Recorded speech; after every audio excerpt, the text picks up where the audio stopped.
Well, my name is Femi Kayode. I'm a lawyer by profession. I was born in 1960 on October the 16th, and I was born in Lagos, Nigeria. I come from a family of lawyers. My grandfather was a lawyer, my father was a lawyer, and my great-grandfather was a priest. Indeed, he was the one that brought Christianity to my ancestral home, Ile-Ife, as the first Anglican priest there and built the first church there. My father was a politician from being a lawyer, and I was born into a home of politicians and within the circles of power. That was in 1960, like I said earlier. In my early years, I was witness to the first coup in January 15th, 1966. Indeed, my family were a victim to the events of that night because I saw my father being arrested and taken away in a house right next door to where I am right now, which is the presidential lodge next to the governor's house in Ibadan. So I witnessed that at the age of 6. And after that, in 1967, during the Nigerian Civil War, my father moved all of us, our entire family, to the UK. And we were living in exile from that time up until the early 70s. I never went to school in Nigeria. I went to school in the United Kingdom at the very, very best schools that money can buy. I went to Homewood House, which is my prep school, which is where Nana Akufo-Addo went. And I went there because Nana, the president of Ghana, at that time was involved with my sister. And I went to that school because he had been there. From Homewood House, I went to Harrow School, which is where one of your sons, I believe, studied, one of the best schools, in my view, the best school in the United Kingdom. Great school, great people. After that, I went to a school called Kelly College for my A-levels in the West Country of England. And after that, I went to London University, School of Oriental African Studies, where I did my first degree in law. After finishing at London University, I went to Cambridge University, Pembroke College, where my father had been before me, my grandfather had been before me. My great-grandfather didn't go to Cambridge, but he went to Durham University. I finished at Cambridge. I now came back to Nigeria to do the Nigerian law school, called the Nigerian bar. And then a number of years I spent in practice in my father's law firm, which was one of the top law firms in those days. Before I went there, I was in Rotimi Williams' law firm for 1 year, and then Chief Rotimi Williams. And then from there, I went to Fani and Shorimo, where I worked as a lawyer for about 4 or 5 years. People like Abba Kyari were there then, Femi Lejadu, Ni Ademola, and so many others. We worked in that firm, and I was made a full partner by 1989. After which I went straight into politics when the ban was lifted. At a very, very young age, I was elected as the national youth leader of the old NNC, which is a political association, which later metamorphosized into the NRC, which was the party that was on the little to the right, and of course SDP was a little to the left, which was a creation by President Babangida in those days. I know you remember well, but some of the young ones will probably have no idea about this. When the NRC was formed, I was the first spokesman for the national chairman at the time, Chief Tommy Kimi, and then I became the spokesman for Alhaji Umaru Shinkafi, who was Marafa Sokoto, who was really the man that brought me into politics. And he was interested in running for presidency, and he was leading presidential candidate of our party. I'm sure we would have won the nomination and won the election had it been allowed to happen, but President Babangida stepped in and banned all the leading participants, including General Shehu Musaya Adua, including Alhaji Adamu Chiroma, Alhaji Umaru Shinkafi, and all of them. And all of them were knocked out in one swoop by the military, and they said they were not allowed to participate again. So that is where there was a slight seizure in my own political career, because my principal was effectively banned, and therefore I didn't participate anymore. It was after that that Abiola came in, and I know you were very much involved at that time with Chief MK Abiola and the whole Nadeko struggle, because the election was annulled. Throughout that period, I went to Bible seminary in Ghana, Action Faith Ministries Bible Seminary for 2 years, where I got a degree in theology. After which I came back to Nigeria. My father passed in '95, buried my father, joined Nadeko, and became an effective foot soldier of Nadeko together with so many other people from my part of the country, from our part of the country. By 1996, I was reliably informed that I was going to be arrested by the Abacha government. Incidentally, I was tipped off by somebody that Al Mustafa sent somebody to me, and we were very good friends. And he said, "Look, what you're writing, it's better you leave the country, otherwise we'll have to pick you up, And I went back to Ghana, where I established a home, and I eventually got married there to my first wife. And I went and I lived in Ghana, and I fought as best as I could from outside these shores. And of course, we were all involved then. We were always writing, all of us from outside the country. If you're from the Southwest in those days, for those that don't know, if you hadn't been locked up by Abacha, if you hadn't been killed, if you hadn't been in incarceration, or if you weren't in exile, that means that you really weren't doing anything right. All of our people stood up as one and said no to the annulment and fought in the ranks of Nadeko in conjunction with people from other parts of the country. And if you remember correctly, those that are young may not know this, but Nigeria almost broke up at that time because General Abacha wanted to stay on in power. And of course, it brought the country to a brink. And eventually, he passed on. And unfortunately for us also, and that's unfortunate. I don't take pleasure in that. This is somebody's father, and he passed on. And not too long after that, I believe a year or so after that, Chief Mk Abiola also passed on. But in his case, it was a clear case of murder, and we all know this. Throughout that period, I was living in exile in Ghana. I had a home in Ghana, and my daughter was in Ghana. By the way, I throughout this period, I had married initially, and I had had children at that time. So throughout that period in Ghana, I was not committed to coming back to Nigeria again because I felt that, the unity of this country could no longer be sustained. And we believed strongly at that time in an armed struggle against the government of the country. And we were actively involved in trying to subvert the government of that day. Well, eventually democracy returned to Nigeria, and General Obasanjo was freed, and he became President Obasanjo in the election. Even at that, I wasn't too comfortable with coming back, but eventually I did, at his invitation, in the invitation of Chikwola Ige. And I met President Obasanjo, and we had a long discussion, very long discussion in Fami Nota. And he told myself and Aki Oshutoku that from that point, we need to be coming to Abuja to be his guest every weekend for as long as possible. There was a presidential order, because I disagreed with him in our meetings. But he said, I'm now ordering you to come to Abuja every weekend, which we did. And that's where I really learned much of what I know today. We learned from President Obasanjo so many things. And he was gracious enough to be our mentor, our leader, and he held us close to him. There are a small group of us. And I worked, of course, when he won in 2003, he appointed me as a spokesman.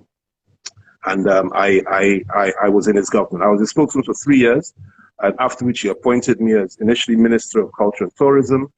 And then after that, he graciously appointed me as Minister of Aviation.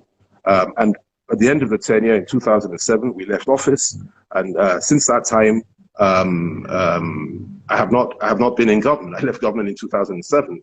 But of course, our party continued to rule for a number of years after that. I was deeply involved in opposing what I believe was wrong, even with PDP governments for quite some time. Not everything was perfect, and I was a little bit vocal about a number of things which I felt were wrong under Yar'Adua. But most importantly, under President Yar'Adua, some of us suffered a lot of persecution, as you know, because we were close to Obasanjo, and everything Obasanjo seemed to be bad once Yar'Adua came in. Unfortunate situation, but that's reality.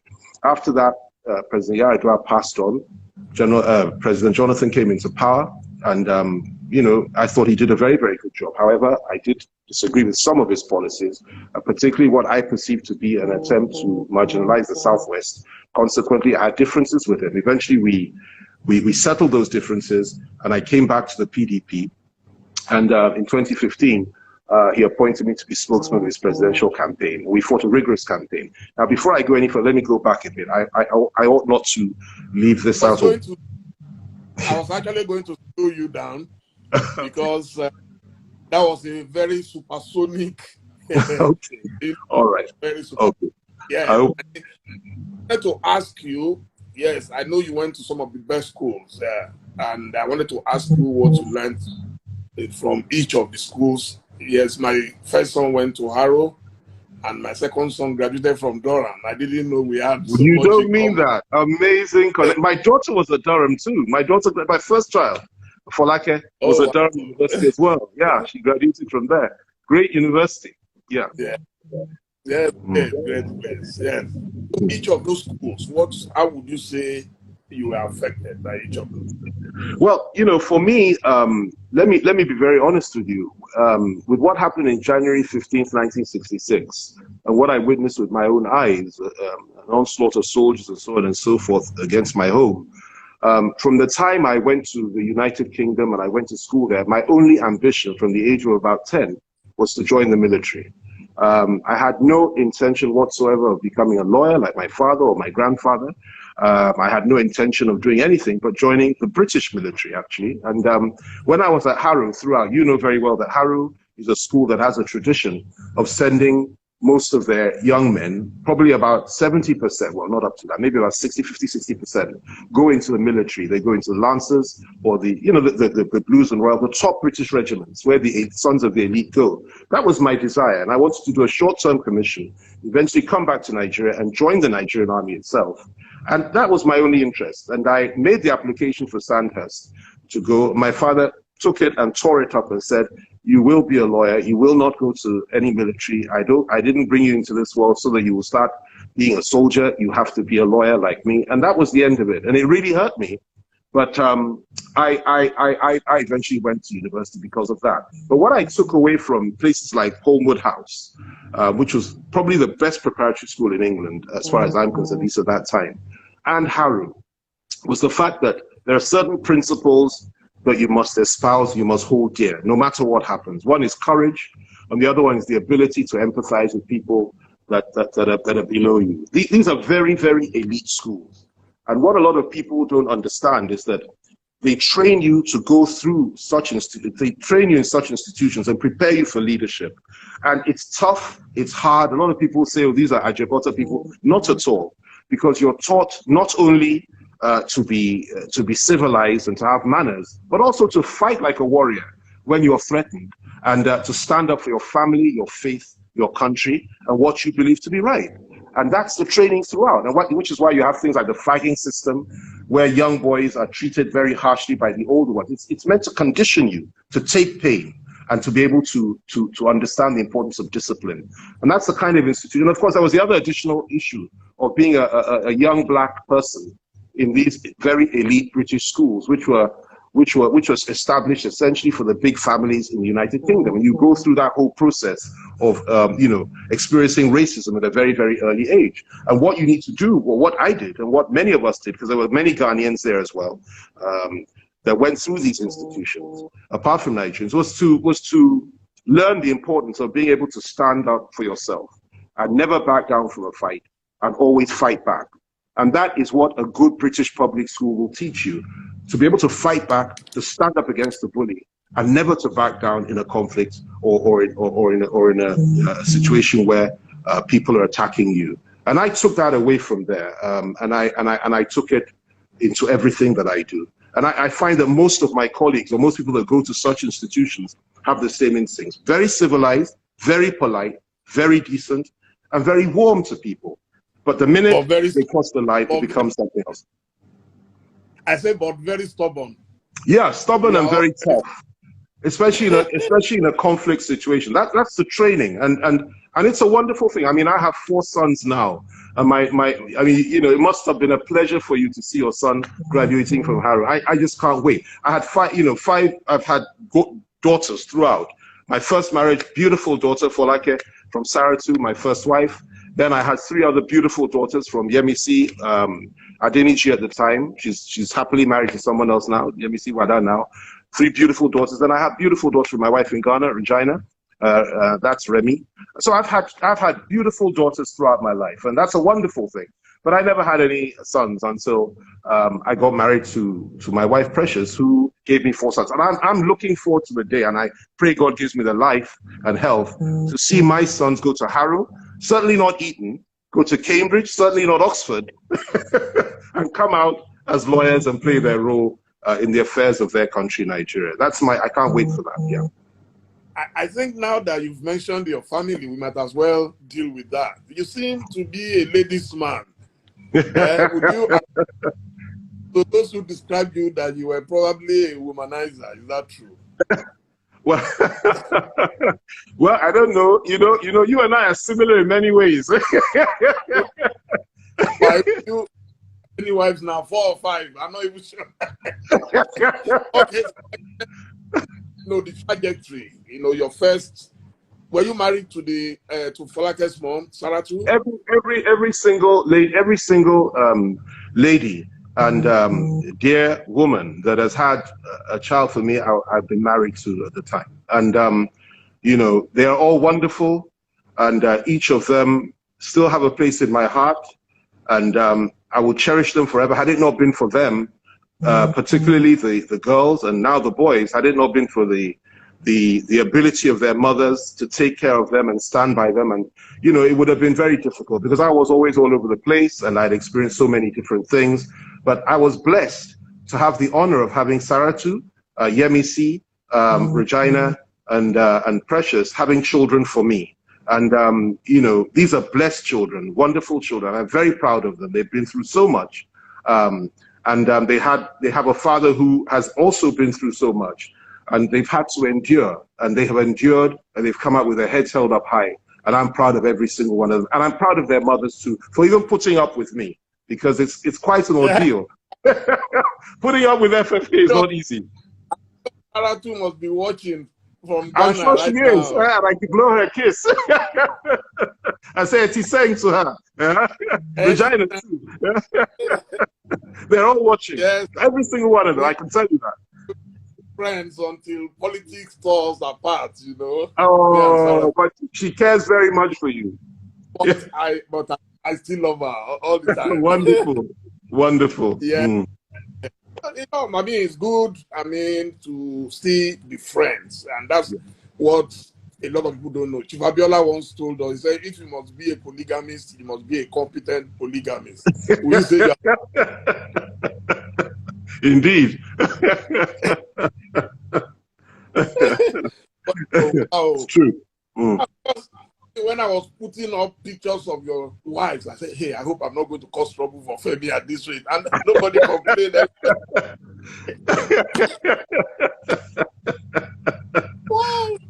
Wow. Interesting.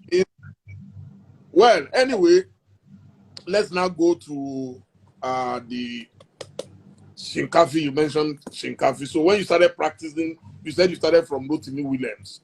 Yes. And then to Fani Kayode and show me more. Yeah. Yeah. Okay. So I remember, I think your dad, Shinkafi, and Dr. Kusamatu. Yes, between them, there was. Yeah, between them. What was it? There was what? Sorry, you were breaking. There was. Between them, it was so tight that they were like a troika.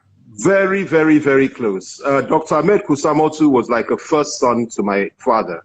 And literally my dad, he didn't want me to go into politics. So what he did when I insisted was that he handed me over to Marafa Sokoto, that's Alhaji Umaru Shinkafi, who was head of NSO. That was the precursor to the DSS. He's a security man, an intelligence officer. In fact, the father of the Nigerian intelligence community, a great intelligence officer, very tough man, very good man.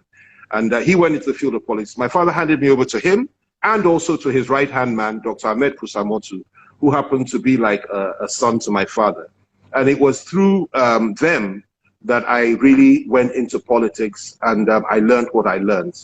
And I learned so much from the two of them.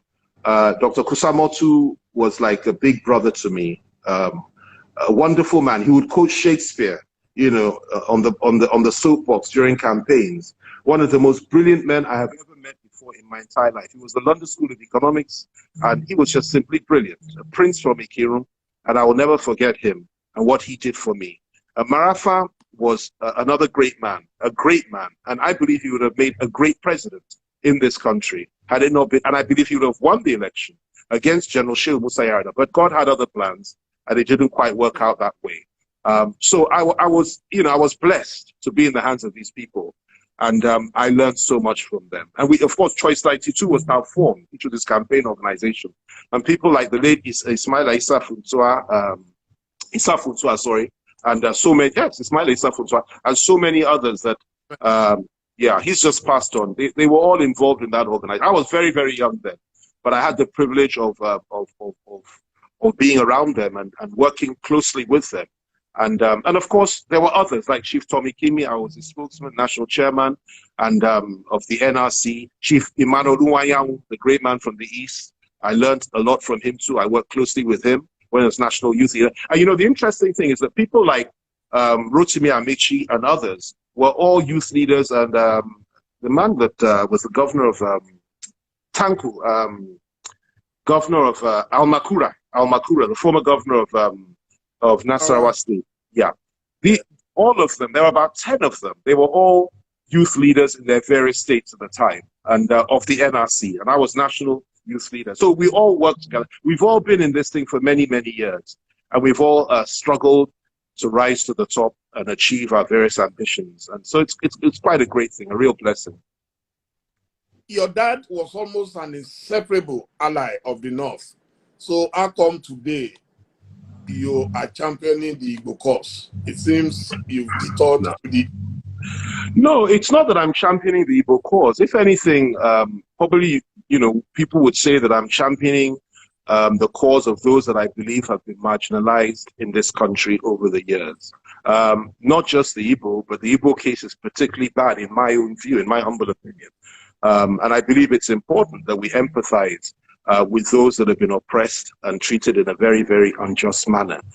That's the first thing, especially if you believe you're the stronger one. In other words, you've been privileged as a people or as an ethnic nationality or tribe, and others are suffering. I think we should be able to empathize. So I've empathized with the Igbos and what they've been through over the years. But I've also spoken up for Southerners in this country, probably more than anybody else when it comes to the national level. And I've also spoken up for people of my faith, the Christian faith, who I believe have suffered immeasurably over the last few years in this country. I've also spoken up for the northern minorities, the Christians of the North and the Muslim minority tribes in the North. And today I'm also speaking up as Sadauki Shinkafi for the oppressed people of the core North itself. So what I've found is that over a period of time, my trajectory has been that I've got deep with certain groups, spoken up for them, and this thing has spread and spread and spread more now. So now I've got to a point that it really doesn't matter to me where you're from, what your faith is. If you're being killed or if you're being massacred, for example, you're a Shia Muslim, or even if you're somebody that lives in Zamfara State, one of the 300 to 500 people that are being killed a day whilst Governor Yari was in power, I'll speak up for you and I'll stand for you. And I believe that's what leadership is all about. You have to empathize with those that have been oppressed. I identify with the struggles of the people of the Southwest. I'm from there. And I identify with those struggles and the agitation for a fairer deal, the agitation for restructuring, and the agitation for fairness and equity at the highest level of governance. I also sympathize with people in the Niger Delta area. They've suffered, they've been deprived, and that's why I work so hard for President Jonathan against all odds and against all advice from those from other parts of the country. The people of the Middle Belt, in my view, have suffered as much as the Igbo, probably more, over a longer period of time. And I speak for them. I've visited the places that have been terrorized and their people have been slaughtered. I've visited the families, they visit me. And I live in the North, so I've seen all that with my own eyes, and I'm horrified and mortified by it. And now, of course, I am quite close to many in the core North itself, and I'm proud to be close to them. And I believe that it's important that those that are suffering, they also need representation. So this is my trajectory, and this is my belief. And but let me also say this, my brother, very quickly. I believe in the right of self-determination. And I believe the only way you can stop people from saying, for example, they want to leave the Federation, if you don't want them to leave, is to treat them with love and with equity and with decency. Certainly not by killing them, massacring them, and hurting them, and insulting them.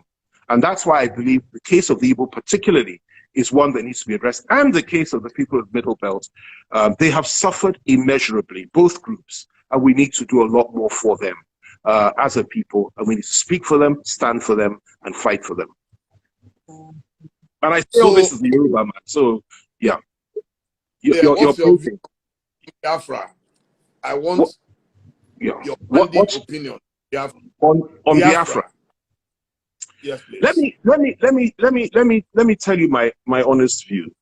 First of all, I have nothing but respect for the leader of IPOB. I met him when we were in prison together, and I got to know him very well.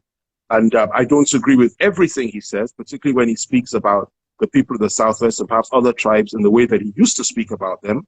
But I have immense respect to him because he has courage, and that is a virtue in my language. I will respect any man that has courage. I also believe that his people have suffered probably more than any other. I mean, look, the people of the Southeast were subjected to genocide. There's no question about it. 3 million people, civilians, killed during the Civil War. That hasn't happened to anybody else. And I don't want to go too much into all that because it's very upsetting and gets me very emotional. But I believe strongly that we as a people and as a nation owe the people of the Southeast an apology for what we did to them or to their civilian population during the Civil War. That is very important in my view, if you want national reconciliation. I also believe that you need to be able to understand and accept that those that have been hurt in the past have a reason and have a right to express their pain when they're faced with injury and hardship and persecution. And that's what the IPOB people are doing. Now, I do not believe that they are terrorists. This government has labeled them as terrorists. So if I did, I would have nothing to do with them. I'm not a member of IPOB, but I believe that they have the right to self-determine. Now, when it comes to the issue of Biafra, I said it earlier, or Ududua Republic or anything else, it's no good saying, well, I'm against Biafra, because it's not for you to determine what will happen to other people. It's for them to determine what they want to do. But if you don't want a Biafra, what you need to do is reach out in love and administer justice and equity and make them feel part and parcel of this country, draw them close and treat them with humanity. It's like a woman that is living in your house, is your wife, for example, not yours, but let's say somebody else's. And keep saying, I'm leaving, I'm packing. Sometimes they even pack their things and go for a while. But deep down, you know that the only way to stop her from going is not to continuously beat her and continue to treat her like she's nothing, but you have to reach out in love, forgive her, and draw her close. And that's what a strong man would do. And that a strong nation ought to be able to take care of those that have been marginalized and treated like animals over the years. That is why this agitation is strong, because successive federal governments, and not just this one, I might add, other ones that came before it, have refused to acknowledge what these people of the Southeast have suffered in the past. Everything was taken from them after the Civil War, yet they managed to rise up again. It's not just them. I say again, the Middle Belters suffered as much in the hands of those that came and conquered them many, many years ago and established a system over them. They have also suffered. And of course, we in the Southwest, only we know how much we have suffered over the years. When you look at what happened to Awolowo, you look at what happened to Abiola, you look at what happened to Obasanjo when he was sent to jail unjustly, you look at what happened to Bola, so many people. So we've all had a little bit of suffering, and we all need a little bit of love. We need to understand, we need empathy, and we need to empathize with one another. And I believe that any government that wants to keep Nigeria together and stop the agitation of Biafra, stop the agitation for Ududua Republic, and so on and so forth, first has to show empathy and sympathy for the oppressed, has to stop oppressing people, and finally, and most importantly, has to accept that restructuring this country, evolving power from the center, is the only way forward if you want to keep Nigeria together into the future. If you don't do that, then definitely, eventually, people will exercise that right, whether you like it or not. And I certainly hope it doesn't come to that, because I'm a man of peace, and I don't believe in violence. I don't believe in conflict. I believe in peace, persuasion, and building bridges, and that's what we need to do. Okay, let me give you a double-barreled question. A lot of people, especially the young ones, are agitating for the Ududua Republic. You are especially guest of the governor for your state, who happens to be a PDP governor. He said I should say hello to you, by the way. I'm right here with him. He's not too far from me. He said I should say a big hello to you. Yes. He's a wonderful, great guy. Thanks so much. Sorry, you were saying. So the Ududua Republic, the Biafra, and any such well, let's say anticipated nations, okay? Do you think they are visible? Is it a feasible project? There's no. Do you think somebody break away from Iraq today without fighting a war? Okay, first of all, they are feasible because, for example, the Southwest would be, if Ududua Republic was formed, it would be larger than any other country than any country in Western Europe, with the exception of possibly France. Certainly in terms of population, a larger population in the southwestern part of Nigeria than any country in Europe. That's number one. And in terms of landmass, it's a huge area. And that goes, it's more or less the same for a number of other parts of Nigeria. So it's certainly feasible. The question is it desirable? I believe strongly that it is desirable if that's what the people want. It's not for me to judge anybody.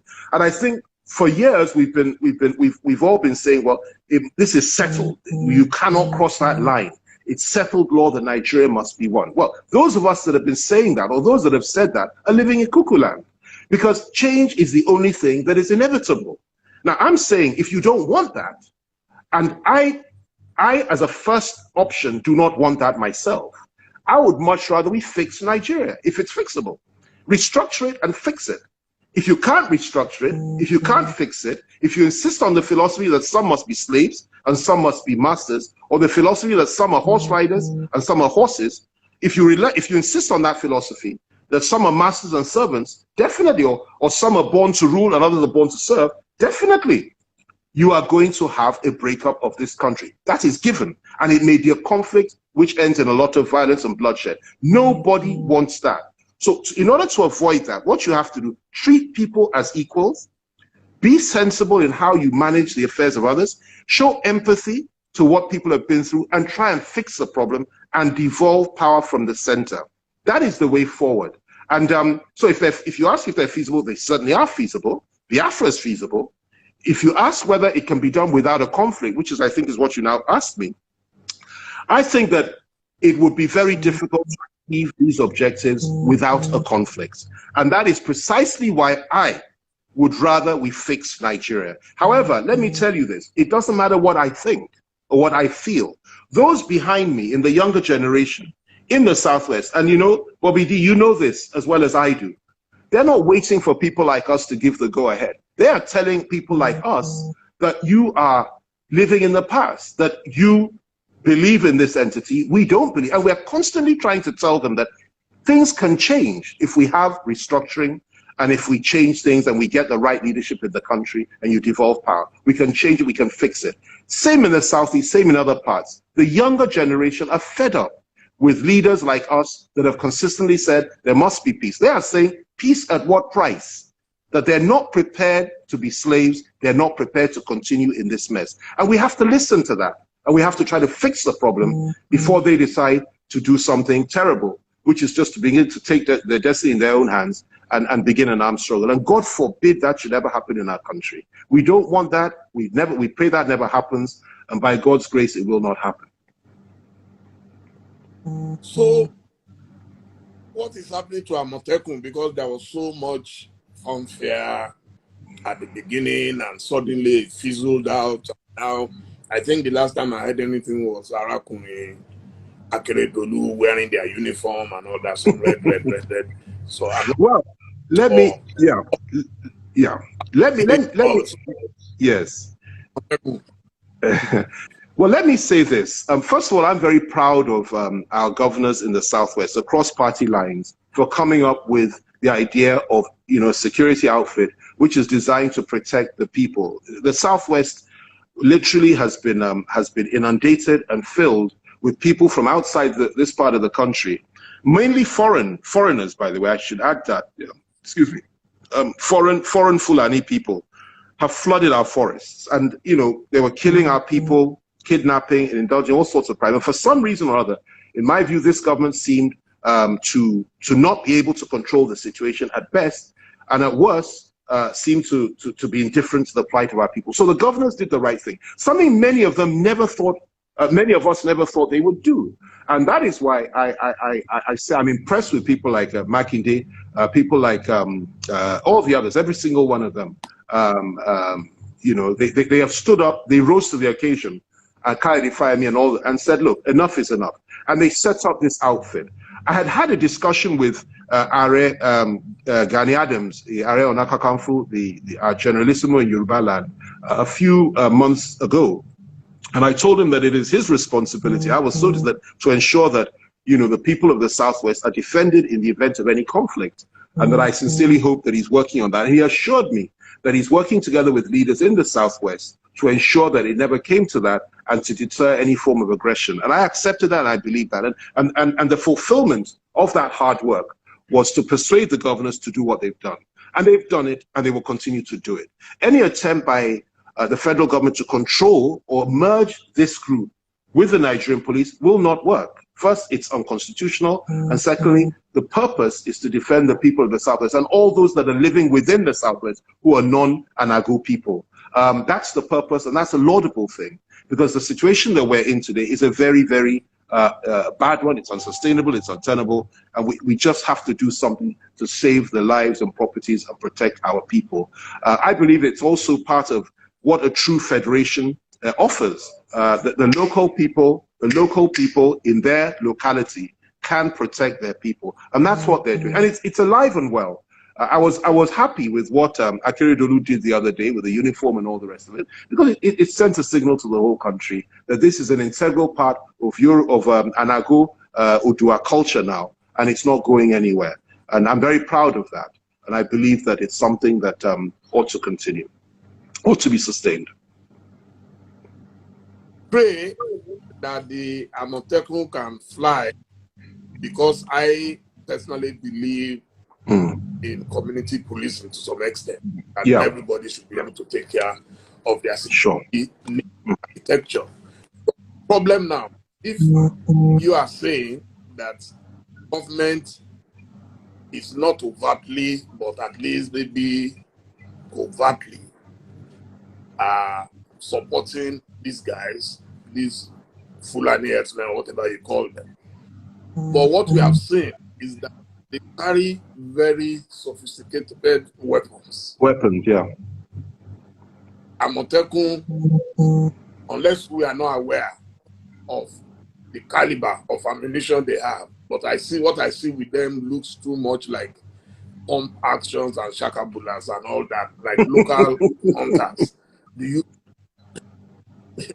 you think they can actually confront and contain these guys?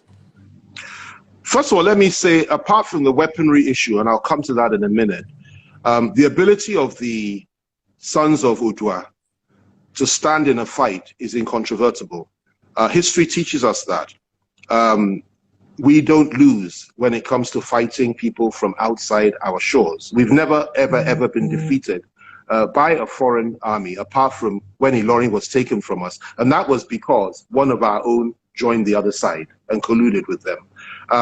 We resisted the Fulani armies. I believe it was in 1840, and we sent them back to Ilorin and to the north where they came from. The southwestern character and nature is very, very tough, which is why I'm always avoid conflicts with people from my part, because when a Yoruba man or an Anago man fights you, he fights you from generation to generation. It's very difficult to contain, and we're slow to battle, slow to anger.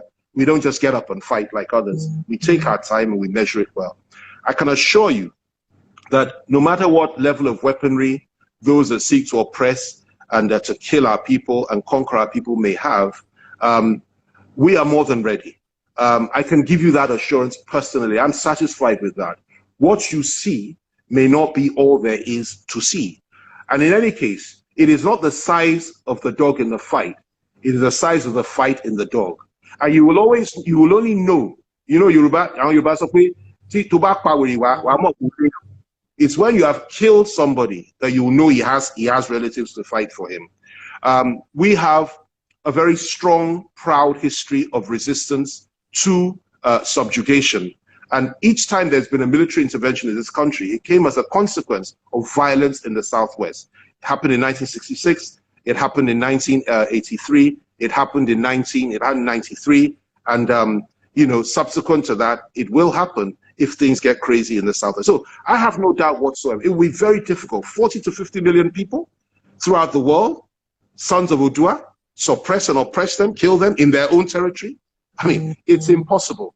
Even without weapons, we will fight to the end against any oppressor. And that's why I am in the forefront of building bridges with people in the core north who believe in treating those of us from this part of the country in the south as equals. I have no apology for not building bridges with those that have this archaic mindset that they were born to rule and the rest of us were nothing but animals. I have no business with such people, and I will oppose such people till the day I die, or those that believe that my faith is inferior to theirs. However, there is a large number of people in the core north who don't share that view and who believe that Muslims and Christians are equal, Northerners and Southerners are equal, and each person should be judged by his actions and his character, and not by his faith, and not by where he comes from. And I call that the Matawali Principle, which was enunciated to me, first of all, as a core Northerner, or from a corner, by Matawali, the governor of Zamfara State.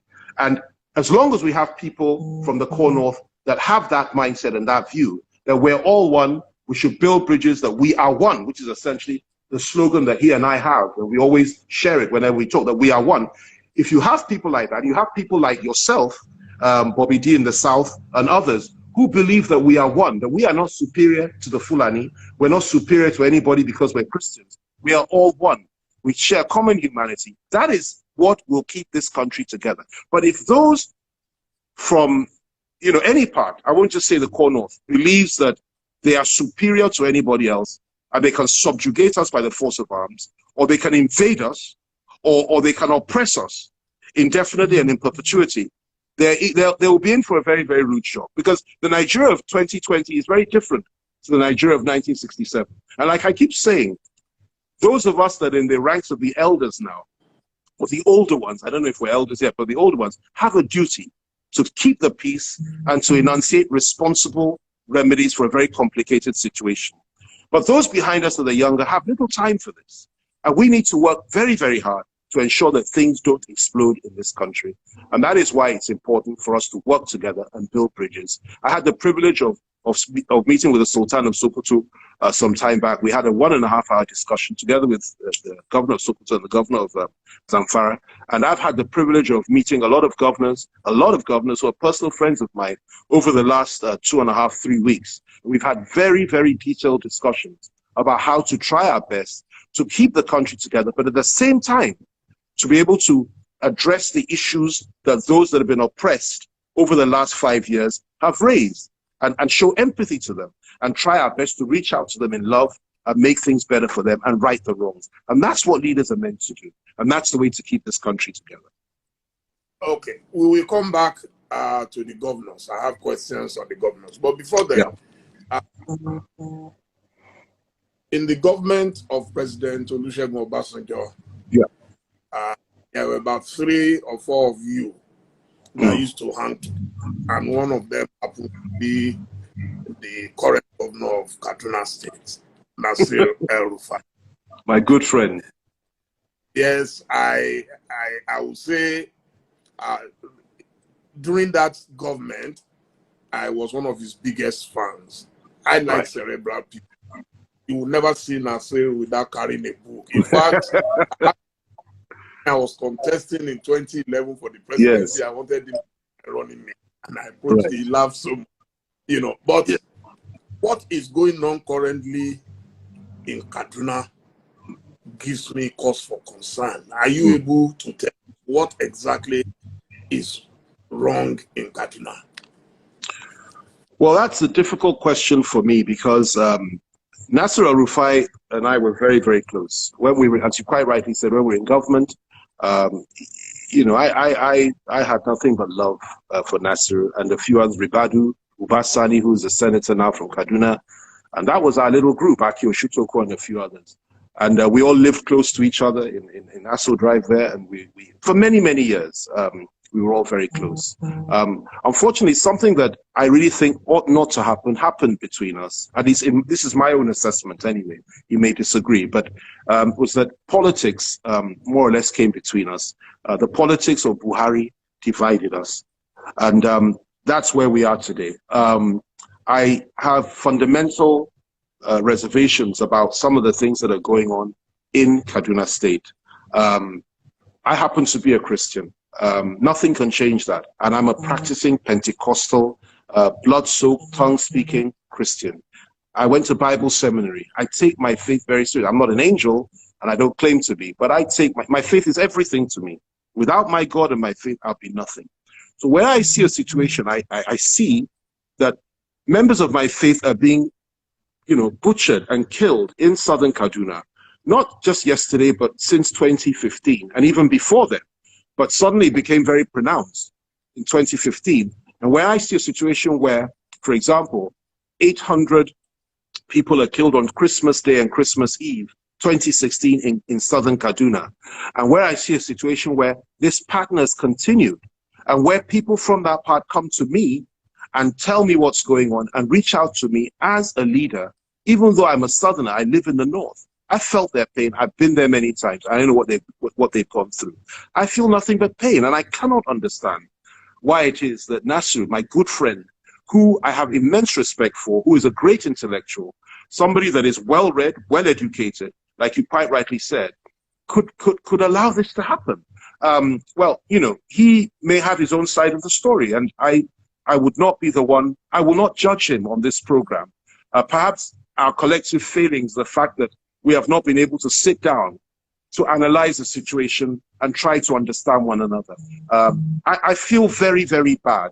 And I don't like talking about Kaduna State simply because it's Nasru that is there. But I have spoken probably more than anybody else up for the people of Southern Kaduna, and I'll continue to do so. Just as today I'm speaking up for the people of Zamfara State, where I happen to be a title holder now, where a situation where hundreds of them were killed on a daily basis for many years, and the Southern-controlled media did not even bother to report it. I felt that was wrong. Why I like Matawali so much, apart from that, we've been friends for many years, the fact that when he came to power in Zamfara, he reduced the violence and the activity of the bandits by 80%. And you have relative peace there today.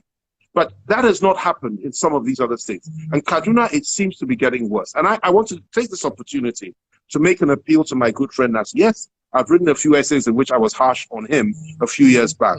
But that is only politics. That is because we fundamentally disagree. It doesn't mean I dislike him. I want him to really be the man we know him to be, to reach out in love to the people of Southern Kaduna and do more for them, because they feel marginalized, they feel persecuted, and they are being butchered. There are also Fulanis in Kaduna. I must say this because what I've learned is, as the years go by, is that you must be balanced in everything that you say. I can't sit in front of you and tell you that the Fulanis have not also experienced casualties in this conflict in some parts of the north, in many parts of the north. Whatever it is, whoever is being killed, it is wrong. We don't want violence in our country.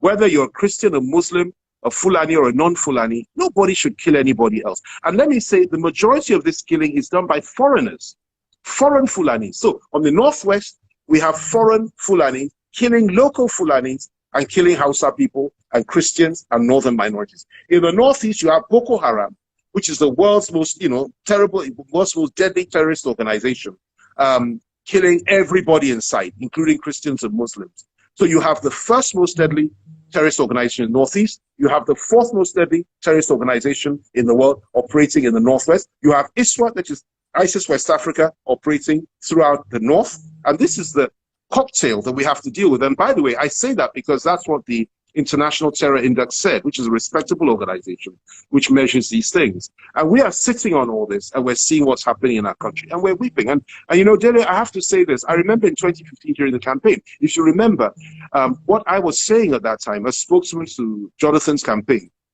every single thing that I said was prophetic. And I said that if President Buhari came to power, this is what would happen, this is what would happen, this is what would happen. Every single thing that I said was prophetic. Now, I don't dislike Buhari. I don't hate Buhari. I have nothing against him personally. He's my president. He's the leader of our country. But I just think that a situation where our country has become what it has become under him, gives us cause for concern. And we need to sit back and rethink whether he or those that are with him ought to continue post-2023. And that's why we're working so hard to see how we can effect a change to the other side, that is the PDP, or to a coalition of political parties by 2023. But going back to Nasser, despite what, and I'll get into trouble for saying this by some of my dear friends in Southern Kaduna, Nasser remains my friend. But I believe he's a friend that I would love to sit down and talk with again to try and understand him, because this is not the Nasser El-Rufai I once knew. And I know that maybe there are things I don't know about what's going on there. And I'm willing to hear those things if he wants to talk to me about it. But what I know now is that we can't continue to shout at one another, threaten one another, and insult one another. That's not the way forward. I'm saying as a people, we've got to come together, try to work things out, and try to bring the peace to all our people and to bring equity to each and every one of them. And I sincerely hope that we get the opportunity to do that. Okay, someone alluded to the fact that the southern borders, especially the one going to Cotonou, Aflao, Ghana, and all, yeah, those borders are shut down at the moment. And that the northern borders are not shut down, and that because of the shutdown in the south, affecting the economy in the south. Do you think this is a true? There's no doubt about that. What we have today, and I'm sorry to say this, but what we have today is a situation where what is good for the goose is not good for the gander. That is the policy, that is the mindset of this government. When it comes to issues touching and concerning the South, you know, they treat it differently to when it comes to issues touching and concerning the North. This government is essentially a government that believes in northern power, that believes in power of a small clique of people who are hurting their own northern people. I have to say this as much as anybody else, who are as brutal with even the people of the core Muslims of the core North are suffering under them. It's a small clique. And their mindset is, we must rule through oppression. Now, that is the mindset. So it doesn't surprise me. I said this would happen if these people came to power, and it's happening. However, I don't want to lament about it too much, because sometimes you overstate the case. Everything that is going on is self-evident. A fact, let me share this with you, which I know, Bobby D, you already know. Every single security agency in this country, every single one of them, apart from the Navy, and every arm of the military, apart from the Navy, and intelligence, is headed by a northern Muslim. How can you justify that? How can you defend that? NMPC, the GMD, together with the minister, that is substantive minister who is the president, together with every single manager in every single managerial position, sensitive position in NMPC, and leaders of all NMPC subsidiaries are all headed by northern Muslims. This is not the Nigerian way. We share power. We share offices. We're equitable. Even the worst of us in the past has never done this. And this is what is happening. And what we are saying is that it sends the wrong signal. Now, a situation where you have that, and at the same time, you have a situation where these armies of militias are going all over the place, sophisticated arms, like you said earlier, killing our people, raping our women, killing our farmers, slaughtering people on a daily basis. And there's virtually a blackout on this in the media. They don't report these things. This gives cause for concern. And any leader worth his salt ought to get up and say, this is wrong, and we need to do something about it. Talk about it. Let people know what's happening, and then try to see if we can either persuade the government to do their job and make them do the right thing, that is to protect the life and property of the people, or if they can't do that or they're not willing to do that, then we have to work hard and collaborate, build bridges to ensure that in 2023, another party comes to power. It's one or the other. So it's not about lamentation anymore. We all know what's going on. What are you going to do about it? That's the question. And what we need to do about it is to, in a lawful, sensible, responsible manner, to try to see how we can form a strong coalition, opposition, to try to change the leadership of the country in 2023. That's the only way. Okay, recently, Maman Daura said that zoning is no longer important, and that the best area should emerge from now on. So maybe alluding to 2023. Is that correct? Do you think? Well, that is his, sure. That is his opinion, and he has his opinion. Others have theirs. He's just one man. He's not God, and at the same time, he's not an army, and he's not somebody that can determine or force his thinking on others. This is a game of numbers, and this is a game of us sitting down. You see, if you okay, let me put it to you like this: if I said to you, "Oh, the presidency must come to the South no matter what," okay? And I don't work towards that and reach out to northern leaders and elders and say, look, for your own interest, it is better to ensure this happens, because if it doesn't happen, that will be the straw that breaks the camel's back. Perhaps that could be the argument. Then perhaps you can win the case, and then perhaps you have power shift to the south. But outside of that, you know, you can't just, power is not given, it is taken.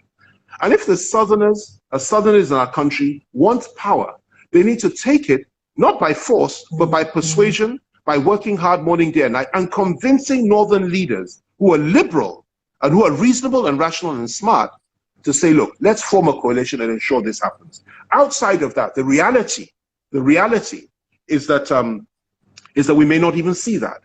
And that, in my view, would probably not be a good thing for the country, because we must ensure there's equity in this country. And after 8 years of Buhari in power, enunciating and unleashing on us what I would describe as a pure agenda, Fulanization and Islamization agenda. These are not my words, these are the words of President Olusegun Obasanjo, and it's him alone. I'm not saying other northern Muslims share this with him and his clique. We've been inflicted with that, has been inflicted on us over the last 5 years. I would have thought it would be very sensible for us to sit down and say, well, look, it's time for us perhaps to shift power to make the South feel part and parcel of Nigeria again.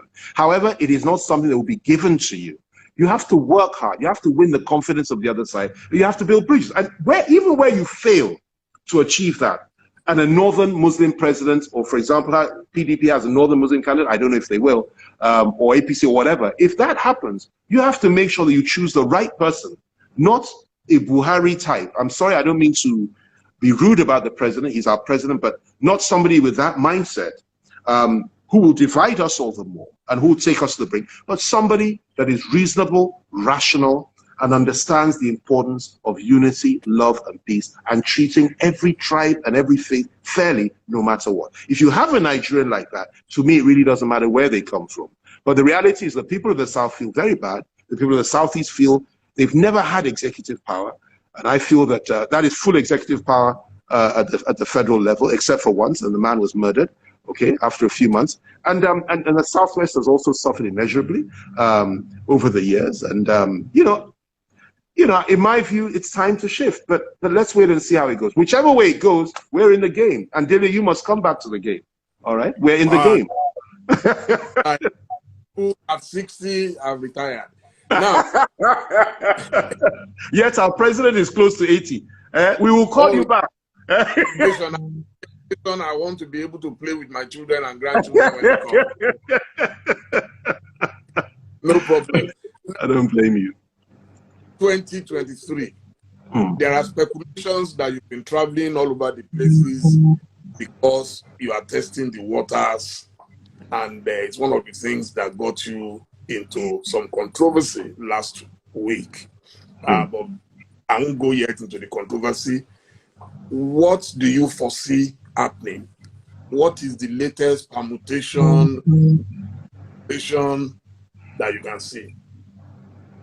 Well, having rubbed minds with a lot of people, not just governors, but also, even former presidents, and also people, even those within the circles of power in the ruling party today, and governors from other parties like Governor Obiano in Anambra and so on and so forth.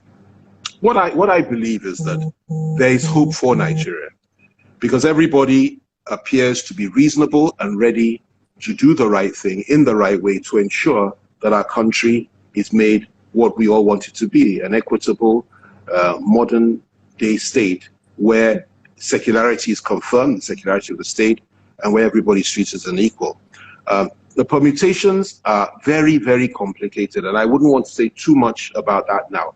Nobody has asked me to do this. I'm doing it, I'm representing myself, but I found a lot of goodwill, a lot of support in the sense that people have welcomed my ideas of bridge building. And it's important for us to identify individuals that are in a position to offer something at a later stage if they're called upon to do so. And the only way you can do that is see the work they have done themselves in their various states. And it also an attempt to inspire Nigerians that all is not lost. because there is massive development, and this is something a lot of people don't know, within some of the states, not all, but some. You go to Zamfara, you see what's happening, especially with the mining sector opening up there. It'll be the richest state in this federation in about a year or two. Market, that state will have more resources and funds than even River State or Delta or any of the Niger Delta states, if they get it right. You go to places like Enugu, you go to places like Ebonyi, you go to places like Cross River State, places like Akwa Ibom, places like Oyo, and so many others. It's a wonderful story. Not all of them are like that. Not all the states are like that, but quite a number of them are like that. And we need to encourage these people, and we need to also see perhaps what their own points of view is concerning the future of our country. And that's what I've been doing over the last few weeks. In terms of ambitions and so on and so forth, of course, we all have ambitions, but if we don't have a country to rule over or to be president over, how can you achieve your ambitions if for example, there's a war in our country? And so the first priority is to keep us together, be reasonable and equitable to those that have suffered, because that's very, very important, and those that are being killed and marginalized. Speak up for those that are being massacred and subjected to genocide. And this is what I say wherever I go to the leaders. It's not just on the page of newspapers you say that. You say it behind closed doors where you can really effect change. Far more change can be effected that way. That's what I've discovered. And this is what I've been doing, and I'm very happy to do it. But is it true that you are contesting? Someone told me that today. I said, well, I don't think anybody is talking about individuals now. That will come later. Whether to be president, vice president, or whatever, these are things that are, let me tell you my view. These are things that are in the hands of God. No democratically elected president of Nigeria has been, except for one, ironically, and that's Buhari. Every single one of them that has ended up being president has never aspired to be president, and never thought he would be president, and never had a penny in his pocket. Without it, this is a fact. Whether it's Tafawa Balewa, whether it is Obasanjo, whether it is whoever, Jonathan, whether it is Yar'Adua, they didn't have the massive resources of MKO. They didn't have the massive resources of so many others that had wanted to be president, but never made it. But they ended up there. They wanted to be something else. Tafawa Balewa wants to be a teacher. Shagari, I missed out Shagari wanted to be a senator. That's the story. Obasanjo was in jail praying to God, and they just came and made him president. Jonathan wanted to be governor of River State, of Bayelsa State, quietly. He was brought in as vice president. I was there the day they offered him that position, or told him he had to take that position. He was astounded. Power comes only from God, and he throws up power and gives it to those he wants to give it to at any point in time. So my aspirations are very personal to me, and I know precisely what I want to achieve in this country. It's just that, and what I want to do and be in this country, it's only a question of timing. And that aspiration you mentioned, even if it is not now, it may be tomorrow, but ultimately there is an ambition to play a major role at the federal level. And that's where I think I belong. And that's what I'll continue to do. But that is not a priority for me or anybody. What we're doing now is not talking about, we're not campaigning. We're trying to build up a formidable coalition, understanding within the party, that is PDP, and also outside the party with people that are prepared to collaborate and listen to, including some people in the APC, I might add, governors in the APC, I might add, and see how we can effect some kind of generational shift, some kind of shift in mindset, and try to see whether we can agree on certain things like restructuring, like unity, like peace, and like agreeing that it is wrong to continue to marginalize and kill people simply because they don't agree with you or brand them as terrorists. That is what we're doing, and by God's grace, we will achieve our objective. Now, everybody is interested in who will take over from President Buhari. I don't know why in a hurry, because I tell them Buhari is just in year of second term. Yeah. But project into the future and tell me who and who you think have the capacity. I'm not that you know, but who have the capacity that you proud that they lead Nigeria? There are so many people within my own party, for example. Let me speak about my party.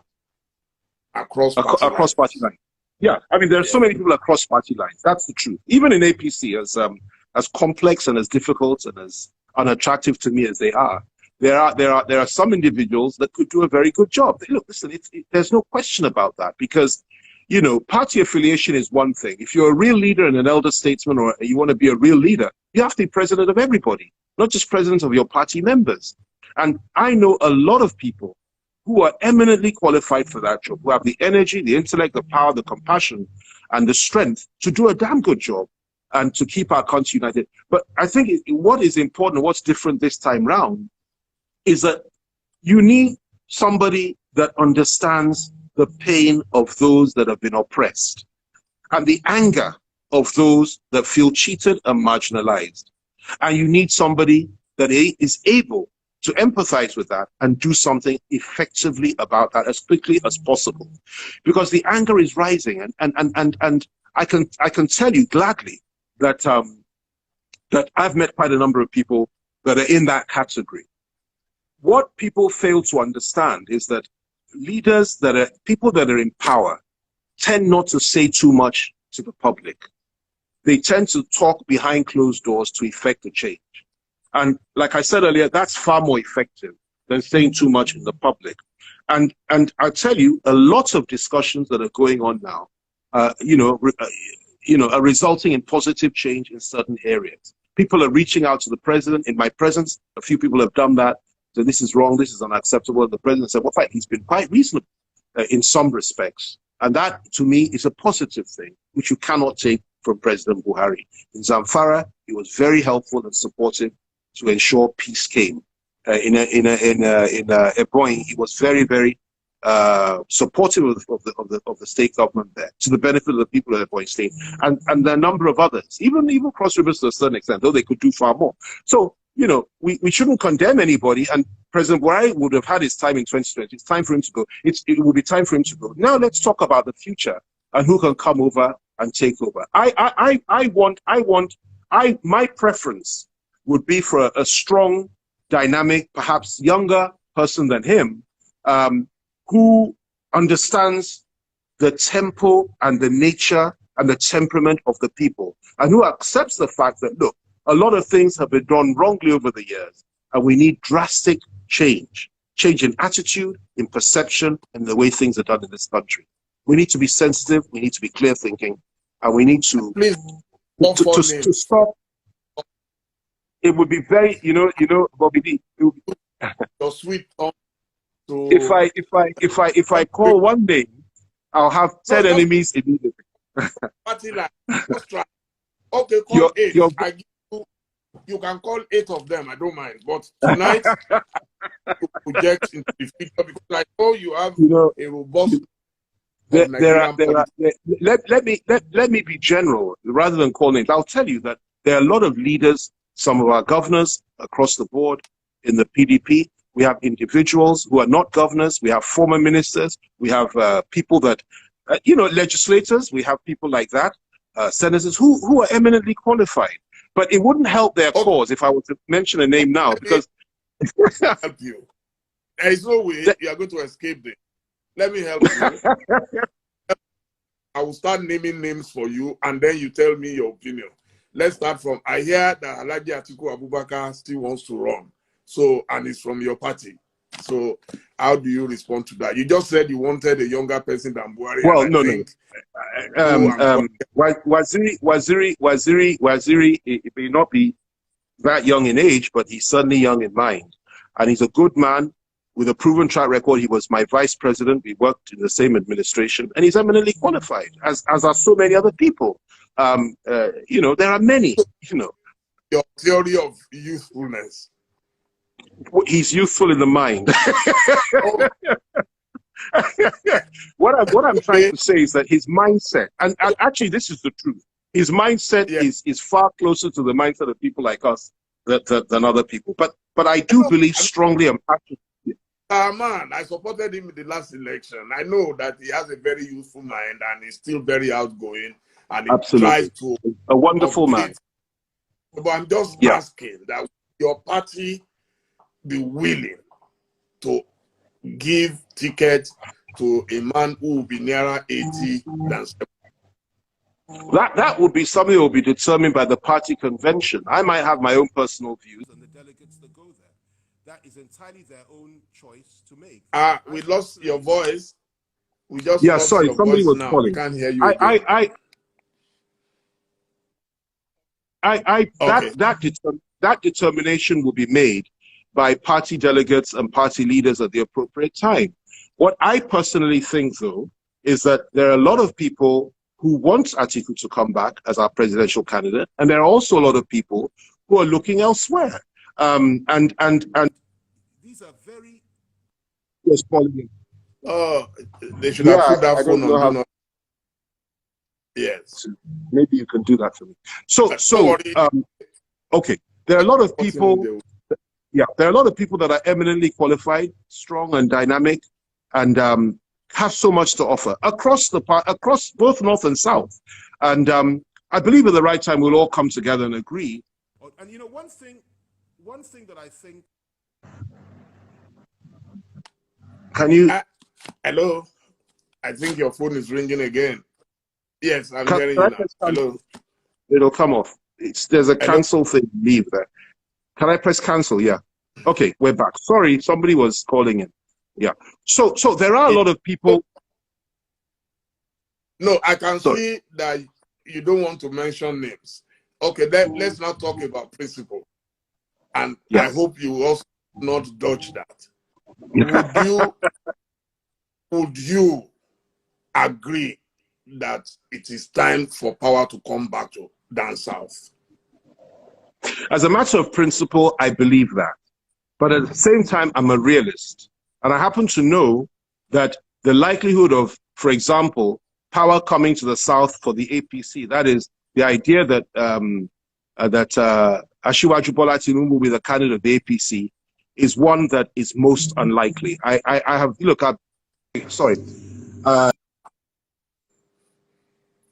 It's most unlikely.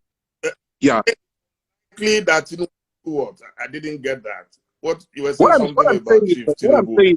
As a matter of principle, in the name of equity and justice, of course I believe the power should come to the South in 2023.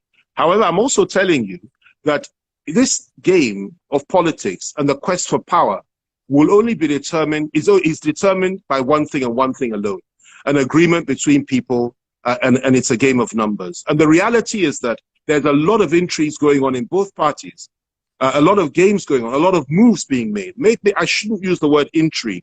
I should use the word that a lot of games are going on, a lot of moves are being made. That's better, to ensure that power either remains in the north or you know, it doesn't go to the south. And I can tell you that the APC particularly are in for a big shocker. They're in for a big shocker because I doubt very much, from the research that I have made, and it was quite predictable, that they are going to allow the man that believes he will be the next candidate to be. Now, that's entirely their problem, and I'm not a member of APC, and I wish Asiwaju Bola Tinubu well in his aspirations. I may disagree with his policies or his views, but I wish him well, and I hope for the best for him and his aspirations. As a matter of principle, of course, I believe power should come to the South. But if it doesn't come to the South, it doesn't mean to say that I'm going to sulk on the sidelines and do nothing and say, oh, we lost it again. I'm a realist, and we have to fight for power for our party, not fight for power for the North or fight for power for the South. We have to fight for power for the PDP, and that is what I believe we need to do. No, Femi, let's get down to this thing very well. I believe when you say politics is a game of number, you are not likely to find that northerner more popular worry. Yet it tried 3 times. It couldn't make it until it got the support of the people like people as Tinubu from the South. So why do you think that the North will have an advantage over the South in terms of? It's a very simple question, and it's a very simple answer. Collaboration. The Northerners are far more adept at collaborating with one another and sitting down quietly and planning in the quest for power than those of us from the South, who are mainly divided, who are suspicious of one another, and who run one another down. Now, I'm not attacking Southerners. I'm a Southerner. I love my people, just as I love many Northerners. I love all Nigerians. But the reality is that when you have Southern unity, then you can talk with far more strength. I'm a great advocate of that. I participated in the handshake across the Niger, conference in Enugu a couple of years back. I gave a speech there, and I believe strongly that the Igbos and the Yorubas and the people of the South ought to come together to present a united front. Once we can do that, it becomes a lot easier to say, well, look, we insist on power coming to the South, and if you don't do that, then perhaps we'll take another option entirely and do whatever. Okay, but we don't have that. We don't have enough of that, and we tend to talk about, for example, you say Southerners. Most people from the Southwest will talk about Southwesterners. Most people from the South will talk about Southeasterners, and most people from the South will talk about South. They won't talk about South Germany. I do it. You do it, and a number of others do it. I see myself as a Southerner. I don't see myself as a Southwesterner. Though, if it comes to it and push comes to shove, and we have a conflict in this country, of course, I stand with the West. But I'm a Southerner. And if we could all come together as Southerners and agree that this is what we want, it would make life a lot easier. The Northerners do that all the time. And that is the reality of Nigerian politics. It has been so since 1960. They do that all the time. They come together, they take a position collectively, and they stand on that position. And that is why they consistently achieve their objectives. And they're very patient. Now, once we learn to do that, our fortunes will be very different. But as a matter of principle, I think equity demands that power should come to the South in 2023. And of course, we'll fight for that. We will fight for that. We will push for that, and we'll stand for that. Because no Southerner worth his salt will simply sit back and say it should be in the North, or whatever party you're in. But at the end of the day, you have to live with the result of the game you play. You can't say because you didn't have your way, you're not going to play that game. But I'll add one more point. I'll add one more point, Dele, before, is this. Now, my argument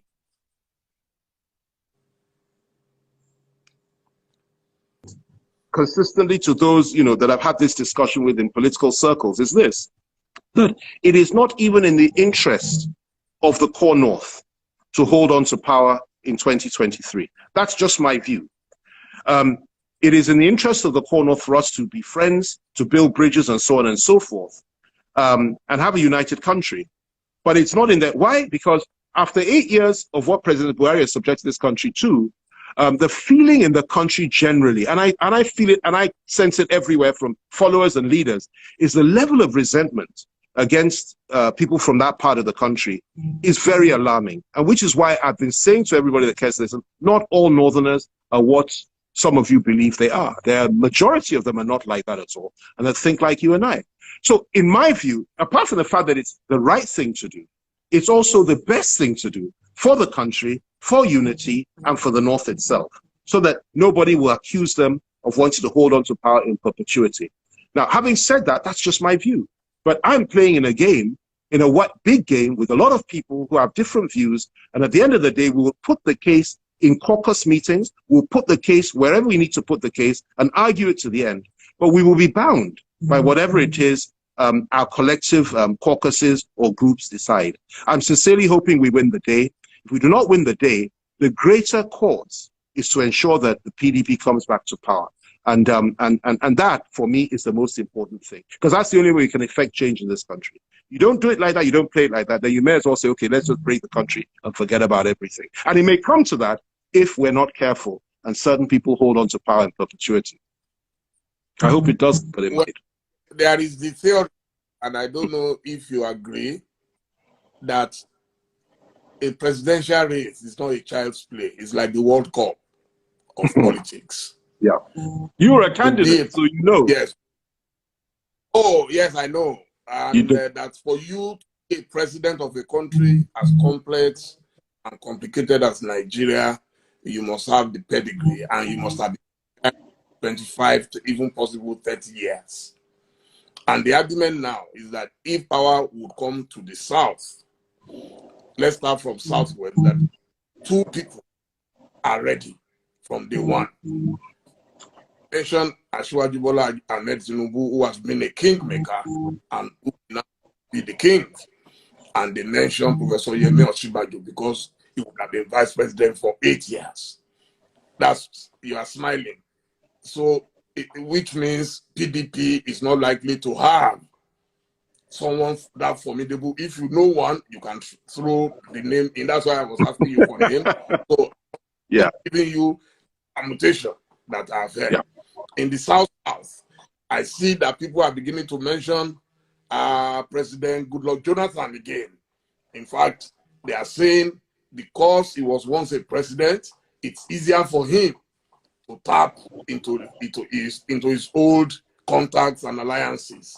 And in the Southeast, people are mentioning someone like Peter Obi because he was running mate to Atiku the last time, and that will give him an upper hand. Where does that leave the other people in your party? Do you agree to start with that those are the most formidable people that we have from each of the 3 zones in the South? Well, I have immense respect for Asiwaju Tinubu and also for Professor, the Vice President, Osinbajo, who I've known for almost 40 years. I have immense respect for the two of them. I disagree with them in virtually every possible way. I think they made bad choices, bad party, but I have immense respect for them. I think their problem, and they're eminently qualified, by the way, to be president. Why not? Every name you've mentioned is eminently qualified. But I think they're going to have a major problem within their party. And that's for them. It's not for me. It's their business. It's not my business. And I happen to believe that they may have a very difficult time, especially now with what is going on. I happen to know and believe that they have been subject to a lot of scrutiny by this administration. Let me just put it like that and go no further for now, precisely because they seem to present some kind of threat for 2023. The others you've mentioned are equally eminently qualified. In my own view. Rewind, please. I want to hear that very well. That they have some scrutiny. And so that's scrutiny what?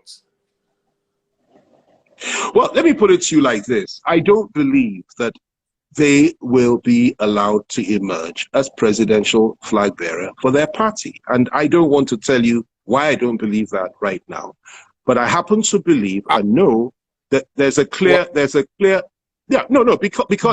because certain elements within their own party don't want them. Now, that's nothing to do whether they're qualified or not. They are qualified, but that's their problem. It's not my problem.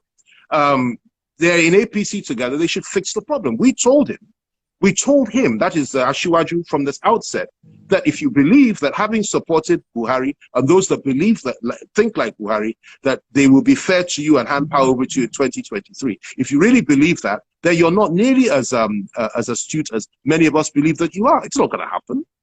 He's qualified, and why not? And God knows he did so much. Had it not been for him, there's no way this. Can I use the word calamity? But I'll be accused of being a little bit harsh. This major challenge, let me use those words instead, that we're presented with this country, we wouldn't have it because President Buhari would not have made it. Now, will they reciprocate? I doubt it very much. 2 minutes ago, that is picking up. You just said President Buhari is picking up and is doing some things in Zamfara. No. What I said, let me be clear. What I said was that in some states, he has collaborated effectively with some of the state governments. There's no question about that because we need to be balanced. But in terms of record as president, I believe that the record is absolutely atrocious. And I believe that he has divided this country, destroyed our economy, divided our people. And he's been very, very reactionary and very unfair on many people. I don't run away from saying that. But what I'm saying is that, yes, those names you mentioned are qualified. But let me put this to you, that power, again, I say it again, and I think you'll be surprised in 2023 what is going to happen. Power is determined by God, not by how much money you have, not by how much experience you have, not by what you believe, somebody, the following, and all the rest of it. Power is determined by God and God alone. You may find that a dark horse that you don't even know, none of us know today, will eventually emerge in 2023. Only God knows that. What I know, though, is that very rarely is it in this country that the one that is the most obvious emerges. It's usually the one you're not seeing coming that will emerge. But these matters that for us, those of us that are in positions of leadership and are considered to have some elements of influence here and there, it's just for us to work and build bridges and form a coalition. You have great men coming up. You have people like Matawali, you have people like Tambuwal, you have people like in the south like Makinde here in Oyo State, Ugwai, you have people like Umahi, you have people like Ayade, people like the governor of Akwa Ibom State, and so many others, Emmanuel Udo, and so many others that are rising up silently. And would do a damn good job within our party. For me, I think that it's for us to form a strong party first and a strong coalition, bring in people from outside, and then we talk about who will lead later on. That is a secondary issue. And if you get it wrong and you start talking about that today, it's like building a bridge before you get to the river. And you will have a calamity on your hands because people will start fighting one another. So I personally try to shy away from that as much as possible. We all have ambitions. Let's see what God has in mind. It's what God thinks and what God wants that will matter, that will happen, not what an individual wants. Let me ask, how did you forget the most powerful man in your party, Wike? My friend and brother. I don't know what his ambitions are. You know, you mentioned names. You mentioned names. I didn't. So I was just responding to the names you mentioned.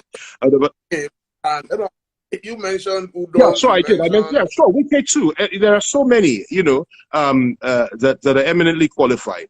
And I just think that what I've discovered, my brother, is this. It's like a pattern, and it's a very dangerous pattern. We always get obsessed with who will be the candidate about 2 or 3 years before an election, and we don't think about anything else. And it's like once that starts happening, division comes, and people begin to fight one another within the party. You start having factions, and then you end up losing, because even if somebody emerges, which is what happened the last time, not everybody in PDP, not everybody was happy about it, and not everybody was happy about his choice of running mate. And so not everybody came to the table, and some even collaborated with the ruling party for Buhari to come back. No, we mustn't make that mistake again. Those questions will be answered later. We can speculate, particularly if it's just an intellectual exercise. We can speculate. I know what I believe. I know what I think. I know who I think, or the combination of people that I believe could run this country very, very well. I know that in my mind and in my heart, because I've met with most of these people I've interacted with. But I'm just not prepared to say it now for their sake and for mine. It would be counterproductive to them. I mentioned Dr. Goodluck Jonathan. You didn't react to that. Our leader. Was it deliberate? President Jonathan is our leader. Obasanjo is our father, regardless of whichever political party he's supporting, and I thank God he's supporting us now. President Jonathan is our leader, and I revere him, I admire him, a gentleman, and I spoke for him in the campaign, and I love the man, a real gentleman, you know, and he would make a wonderful president. He was a wonderful president. If he was interested, the party said, well, he'd make a wonderful president again. But what I'm trying to tell you is that this dynamic is very complex, and the first thing you do is build a strong party in unity and in peace. In other words, you don't want a situation where Governor A is fighting Governor B, or Governor B is trying to undermine Governor A, or whatever it is. We must all be one. We are one. That's the slogan. We are one. Once we establish that, then we can agree on a candidate. And we will all agree. Nobody will sit in a corner and tell us this is who he's going to be, and we should just... That's never going to happen again. No matter how small you think you are in the party, you have a right to participate in that process, in the process of decision making. And that, in my view, is some of the things that are unfolding today. We are stakeholders, and we believe strongly that we must all come together and work out a formula whereby we'll come up with a formidable candidate that can defeat the APC. I asked if Donald Duke was back in your party. He left for the third force. And that's part two of the question is, can a third force win question. President in Nigeria? Let me answer the second question first. my candid opinion is the answer is no. As difficult as that might be for some people to accept, the way power is configured in Nigeria, it would be very difficult for a so-called third force to win.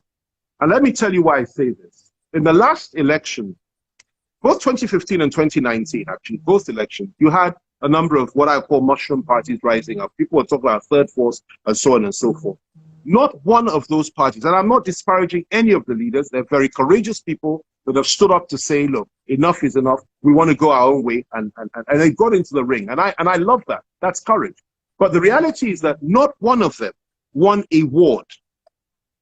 Not one won a ward in the federal, let alone a local government area.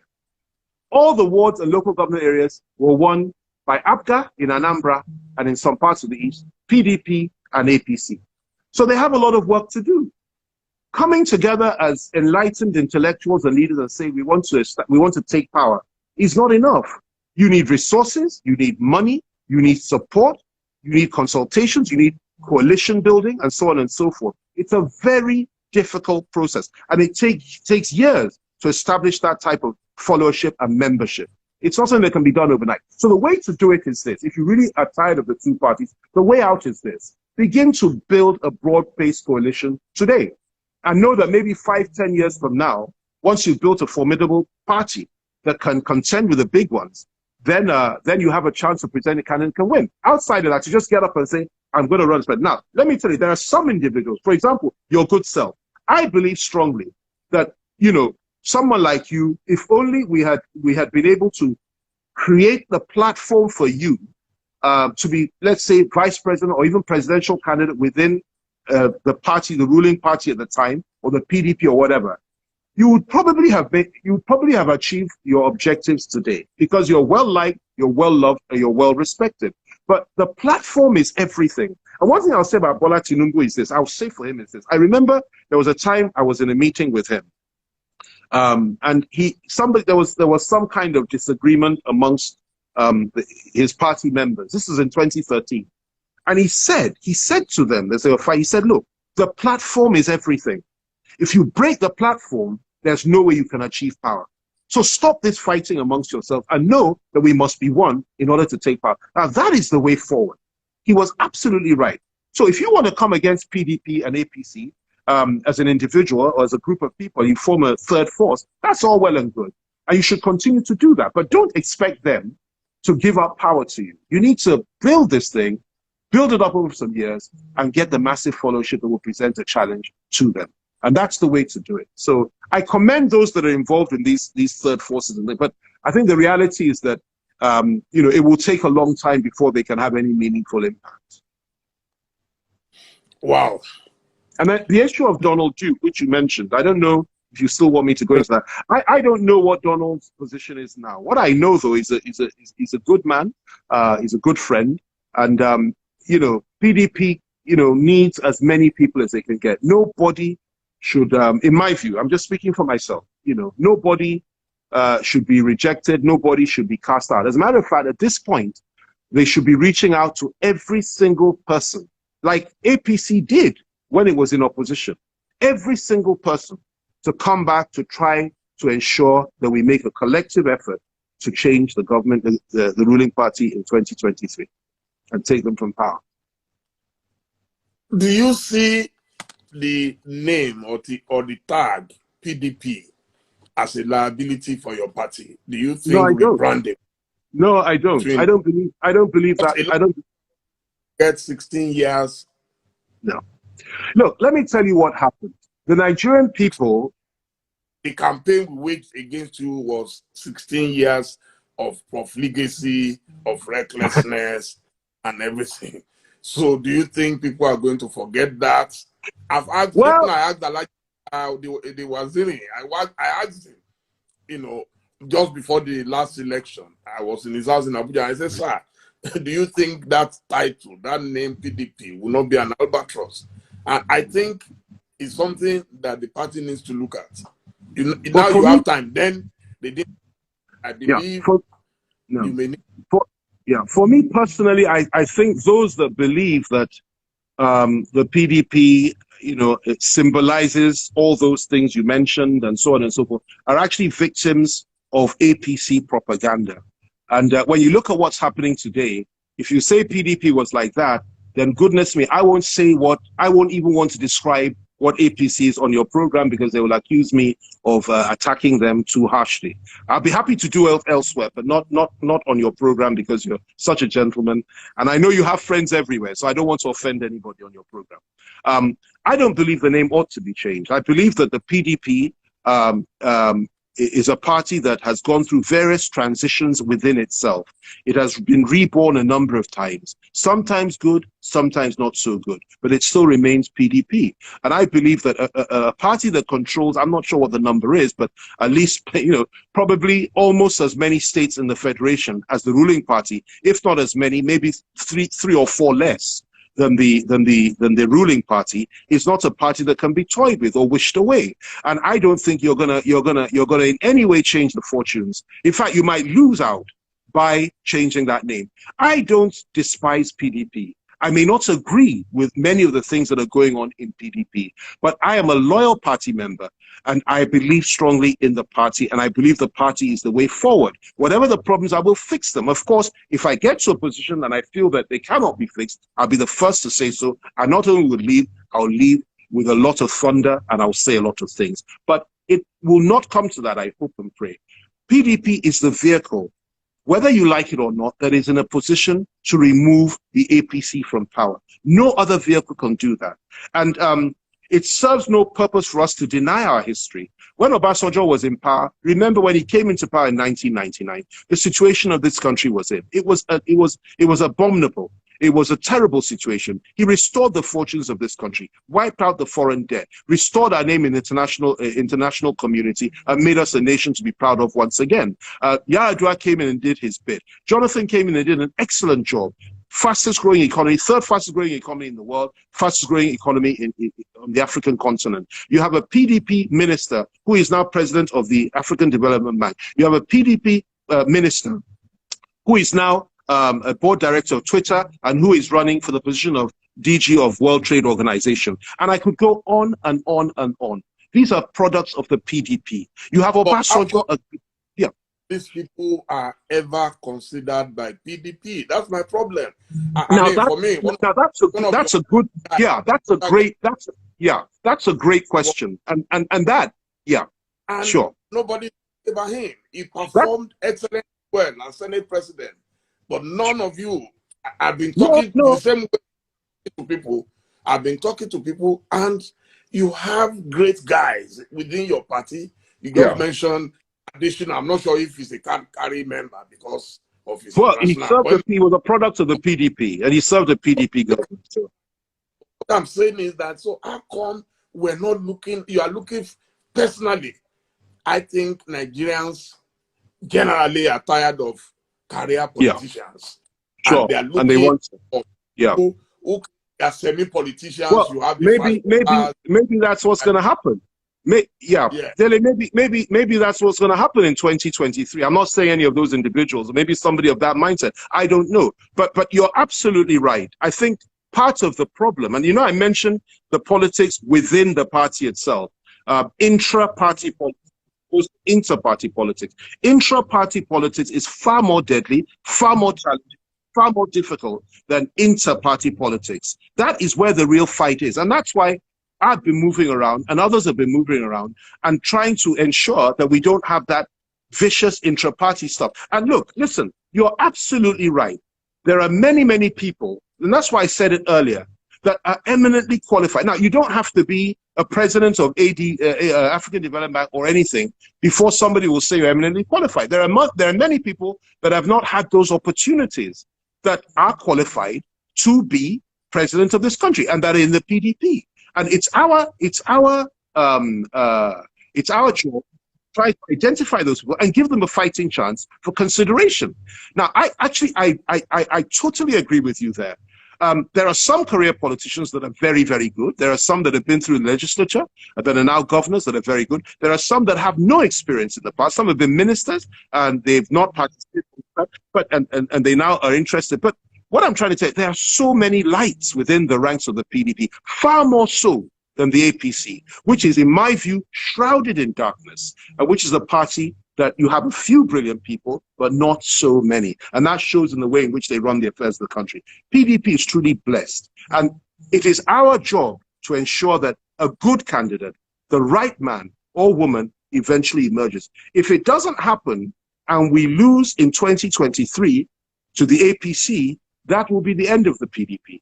That will be the end of Nigeria as a nation, because another, whatever it is, years of 4 years of APC rule will signal the end of this country. This I assure you. I mean, it's a prophetic declaration I'm making. And you know, Dele, one thing you must give to me is this: there's nothing I have said since 2015 that would happen that has not happened. Everything I said would happen has happened, and all those that opposed us at that time eventually came round and left President Buhari. The only person left is Bola Tinubu. And let me tell you this, before 2023 comes, he will leave them. If he's not allowed to achieve his objectives, he will leave them. Huh. So, do you think there are plans for realignment right now going on? Not do I think. I know this for a fact. I know it, and I'm part of some of those plans. PDP and PDP to AP. Without a doubt, there are a lot. Look, if the right person is chosen by PDP, a lot of people in APC, even some governors, will come across and support that person. If the wrong person is chosen by PDP, a lot of people in PDP will leave PDP and go to the other side. This is why it's a very delicate process. There's a lot of realignment going on, and that is the key to success, actually. You know. And let me put this to you as a philosophical point. What are parties anyway? You know, they're meant to be based on ideology. Are these parties based on ideology? I personally am I'm a believer in ideology. I have a clear vision about what I believe should happen in this country, and I happen to be a little bit left of center. Clear vision. But how many politicians have that? Very few. Now, the lines are blurred. So for people to jump from one to the other is very, very easy. And you're going to find a lot of changes will take place between now and 2023. And that's to be expected. Wow. Now, what I was going to ask you is that it is generally believed that Nigeria is a mafia nation controlled by maybe less than 10 people. And most of them are still alive. Controlled by who? Sorry?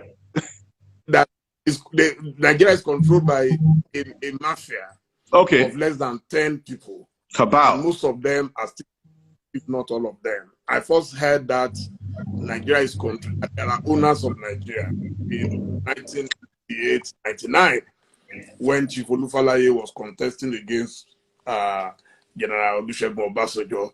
Yes. I had recommended that I was supporting Falaye that we should get a cerebral mind from the north. And he asked who, and I suggested Oriwan Lukman. And I traveled to Vienna to meet him. He said that the owners of Nigeria have settled for Obasanjo. I said, but we haven't even done the election. And it turned out true. So do you think the same thing is today? Because I heard you just now say that some people will sit down somewhere and tell us where to go. That's don't what forget that even as Buhari was, he had to go and visit Babangida, he had to go and visit Obasanjo. So it tells you something, that the mafioso still exists. Well, let me tell you this. There are some elements, some of the names you just mentioned are highly respected. They're revered and they're loved by many within the political class. And rightly so, because they've offered so much to this nation, achieved so much, and fought so hard for this nation in their various ways.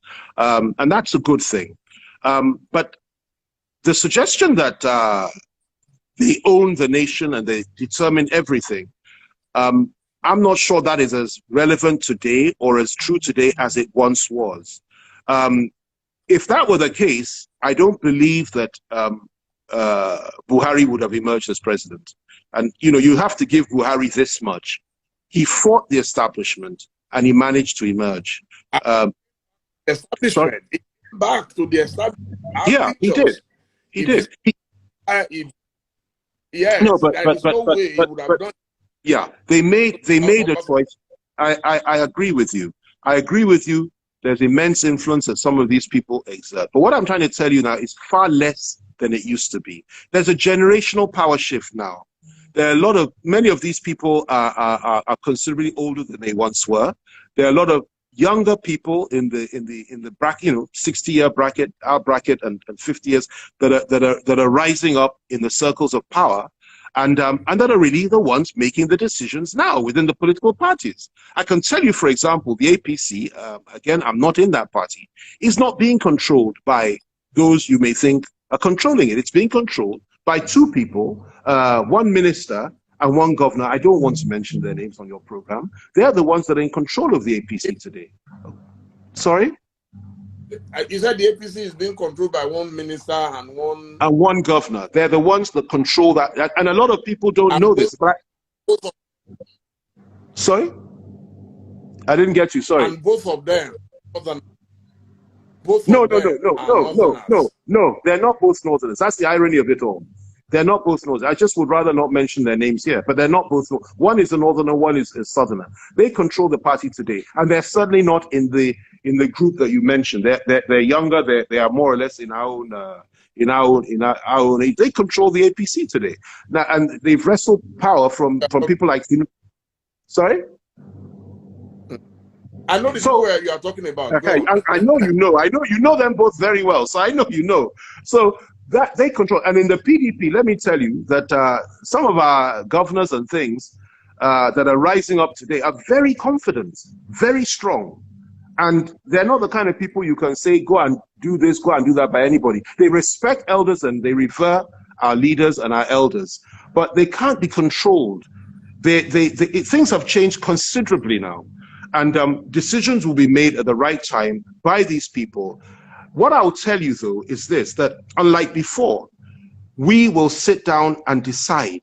Some of us, some of the governors, some of the party leaders will make decisions and then sell that choice to others. We can't force anybody to do anything. We can only sell the choice to others and tell them this is what we believe is right. But we must operate as a bloc. If we don't do that and we're divided, the same people that made decisions before and say, go and do this, go and, it must be. And you see, the problem with such people is this, and like I said, I love them, I revere them, is that essentially they're conservatives. I'm not a conservative.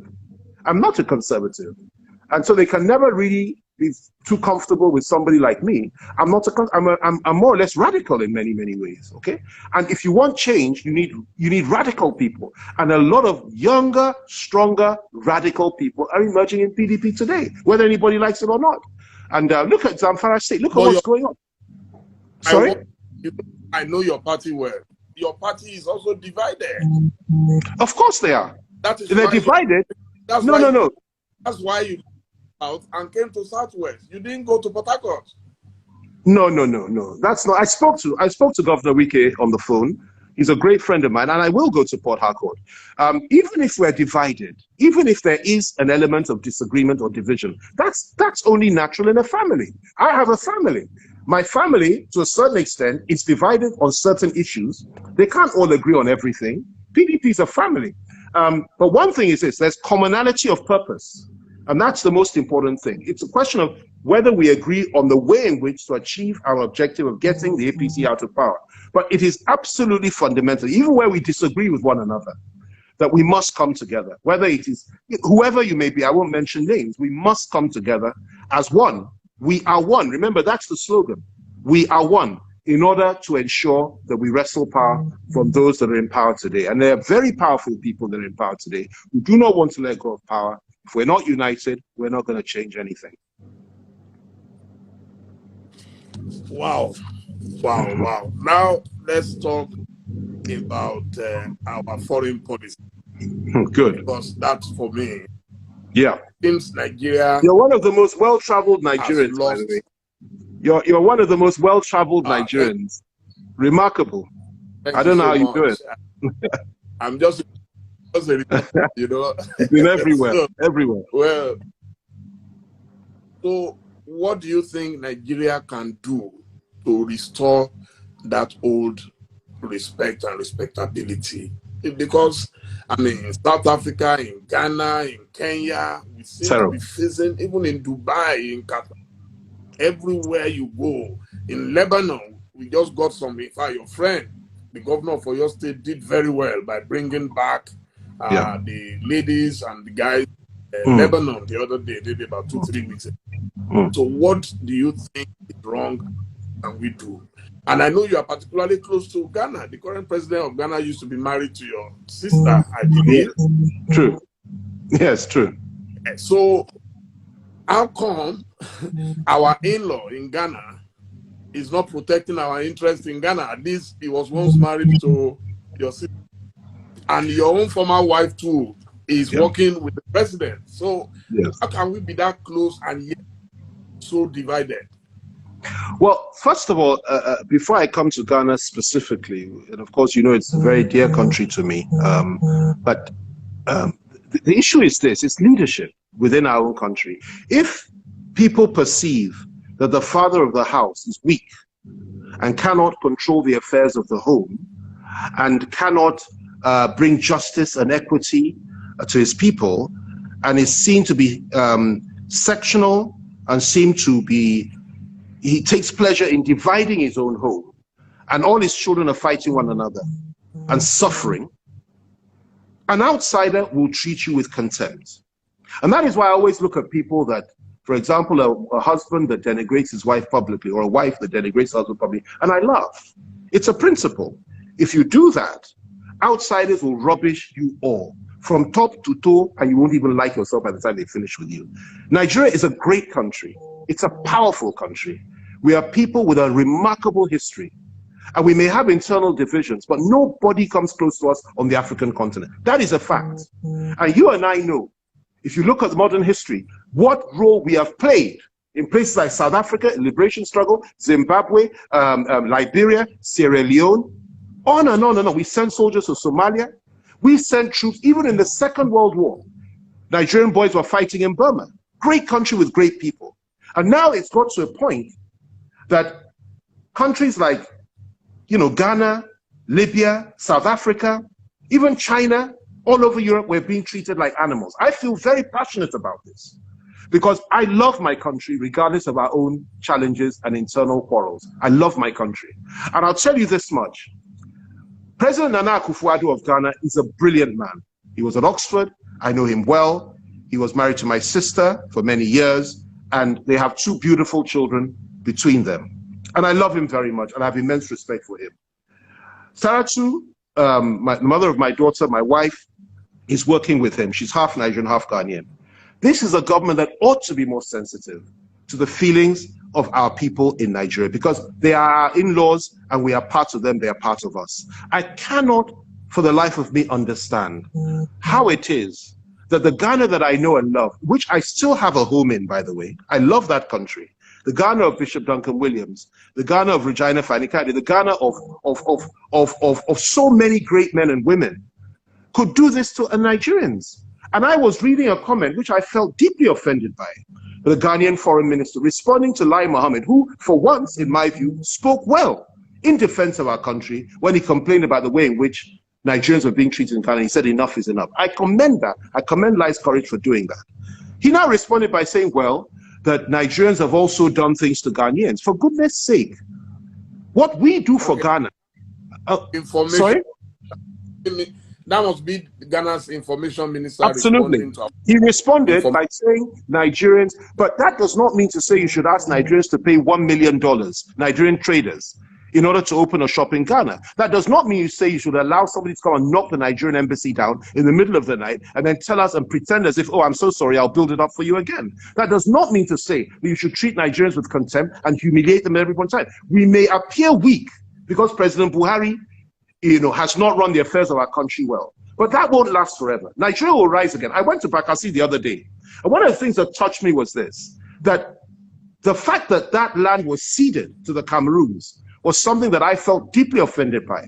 Because if President Obasanjo had not agreed to go to the court, international court, on that issue, we would have held on to that land, because you say, you want the land, we're not going to go, come and take it. And we will hold it by force, and we will hold the line. I have no question about that, particularly at that time. But we went to court, we were bound by the decision. And let me tell you this, That land ought not to have been seized because what it was that even though they won the court case, there had to be a referendum in that area. There never was. And compensation had to be paid to the local people. And the people of Cross River say 500 million naira a month. It was never paid. And so National Assembly had to approve it. It never was. We ceded the land. I felt deeply offended by that. And I went to where the displaced people were. I almost wept. If not that they had a governor who was sensitive, who built homes for them, they would be on the streets. That is what happens when you don't calculate things well for your people. Now, what's brewing now is this. In Libya, Nigerians are slaves. In Europe, many Nigerian women are being, I won't use the word, I won't say it. I just refuse to say it. It offends my sensibility. Some of the things some of our women are being forced to do in human trafficking in Europe. In Dubai, in United Arab Emirates, they're being driven into the desert. In Ghana, they're being tormented. In South Africa, they're being killed. In Angola, they're being banned. It is unacceptable. And this is a consequence of the choices we make as leader.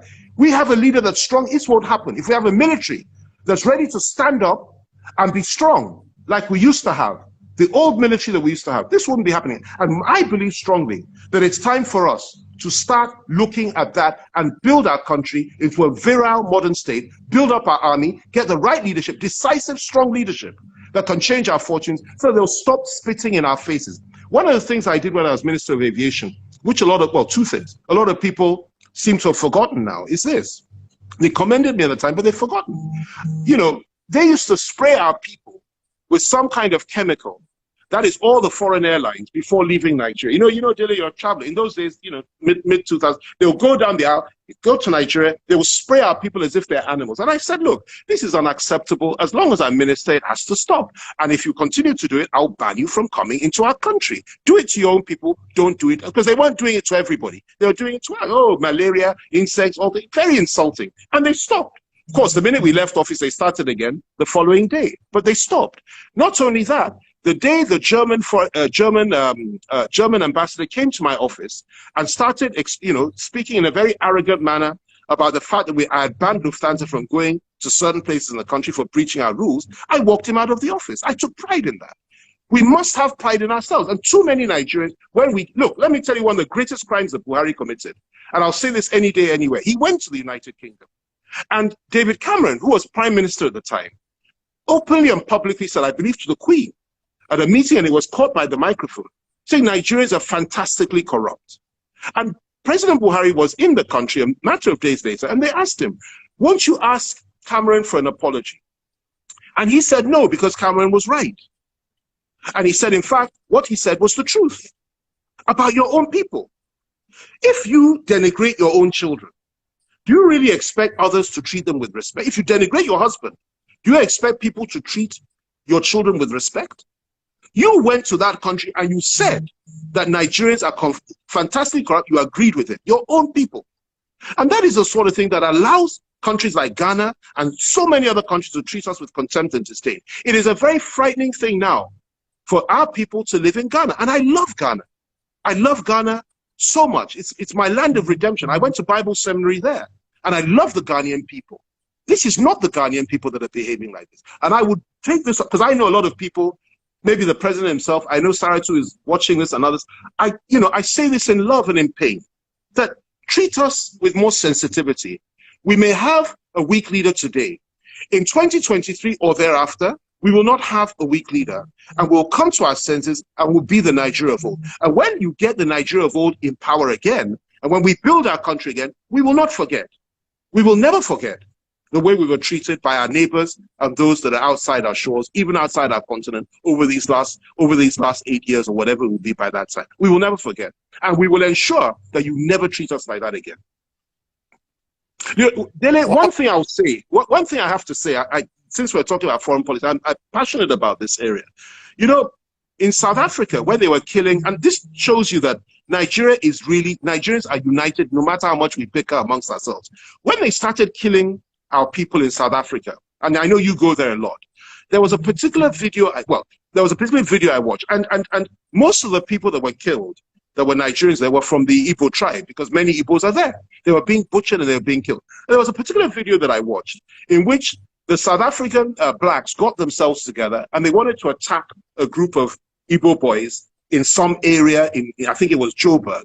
And do you know, oh my God, when those boys stood up with their weapons and started saying, I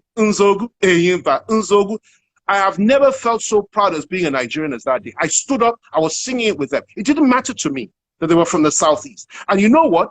They stood their ground and the South African mob backed off and didn't do anything because they had the courage to stand up to them. That is what being a Nigerian is all about. That is a Nigerian. And in Nigeria itself, the agitation and the reaction about the way they were killing Igbos in South Africa came first of all from the Southwest and then from the Niger Delta area. And then it went to the North. Even in Kanu, they were attacking and insulting what they believed to be South Africans and so on and so forth in defense of Igbos that were being killed there. So this issue of no unity is actually a false premise. We can come together, and we always come together when we are threatened by foreigners. And I believe strongly that it's time that our fortunes were restored and our people stood up and be what they can be. And we should stop denigrating ourselves and saying that we're just a nation of 419s. Nigerians there are more Nigerian doctors in the United States than any other ethnic group. Nigerians are the most successful, educated ethnic group in the United States of America. And across the board in Europe, you know very well how well Nigerians are doing and how the wonderful work that they're doing all over the world. And for anybody to say we're just a nation of 419ers or fantastically corrupt, if I had been president at the time when Cameron said that, the United Kingdom would have regretted it deeply, deeply, unless they apologized. But then he can say anything because we have the kind of president that we have. And that's a tragedy for me. Now, on the issue of apology, and I think this is going to be the climax of the interview. It's going to be a bit long, so I'll take about a minute or two to ask this particular question. There is the general perception that Femi Kayode is a very arrogant man, a very boastful. You yourself confess to having a short fuse. Now you got angry with a journalist and all hell. It once happened to me with your godfather, President Obasanjo. He came to and I asked him a question. He was talking about investors coming, that the professionals, we had an interactive session with them. So be nice if we all come back home to come and invest. And so I stood up. I said, Mr. President, how are you, sir? You are welcome to Accra. I said, but I have a problem with your proposition. You're asking investors to come to Nigeria. I said, but just the other day, some investors, some of them were probably born in Nigeria, the Vaswani brothers. Yeah. Oh, yeah, I remember, yeah. And foul of the law, you didn't take them to court, you didn't give them an opportunity to defend themselves, you just probably handcuffed them or whatever and threw them. He didn't let me finish. He just grabbed the microphone. Nonsense, nonsense. Go and tell the Vaswanis that the money they paid you, you have delivered the message.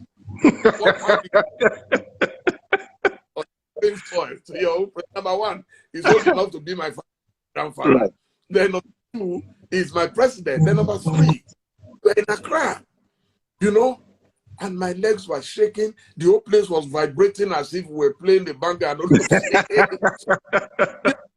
I just went back quietly to myself. So what I'm trying to say is that people get angry sometimes. Because, so could you trace why you think you couldn't confirm that night? No. And let me. You offered an apology. No, I've not finished, sir. You offered an apology. Some people said the apology was not good enough, that it was still conditional. There were conditions to the apology. Now, the truth is, yesterday or 2 days ago, I'm not sure now, there was a blistering attack on you by Dele Trust. I thought you and Kayode Yusuf would have spoken and you would have settled everything. What happened? Well, let me start at the beginning.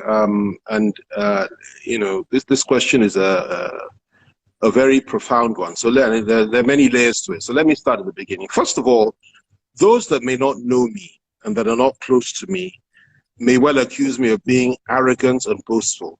Those that know me know I'm far from that. I'm very approachable. I'm very humble, I'm very generous, and I'm very patient with people that know me. And that is why I take my time to interact with as many people, no matter how big, no matter how small, and I'm accessible to so many, unlike many leaders who simply shut others out and are not interested in interacting with anyone. Some of them even say to people like me that, why do you bother with all this sort of thing? So that's the first one. Now, since 1990, when I came into politics, I've done hundreds, well, I don't know, hundreds, thousands and thousands of interviews on television.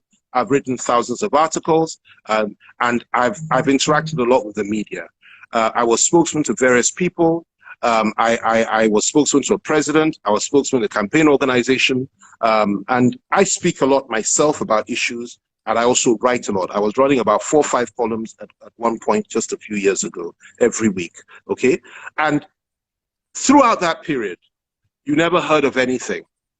99% of the time, 99% of the time, I have got on very well with journalists. I'm a friend to the journalists. And people have short memories. I'm a friend to the media.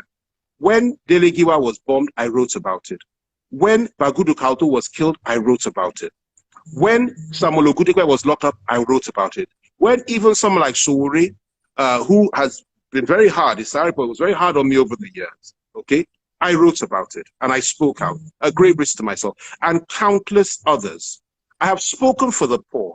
I've spoken for the voiceless. I've spoken for the people of the Southeast, the Middle Belt, the South, and so on and so forth. And I've contended against those that I believe are oppressing you and are oppressing others, including members of the media. And I've fought this government every day for the last 5 years without any fear or favor. I've suffered, I've been locked up, I've been through all sorts of things, even into Boko Haram cells, because of my beliefs. Now, anybody that believes that having done all those things, I'm some kind of arrogant, distant, boastful person, is clearly wrong.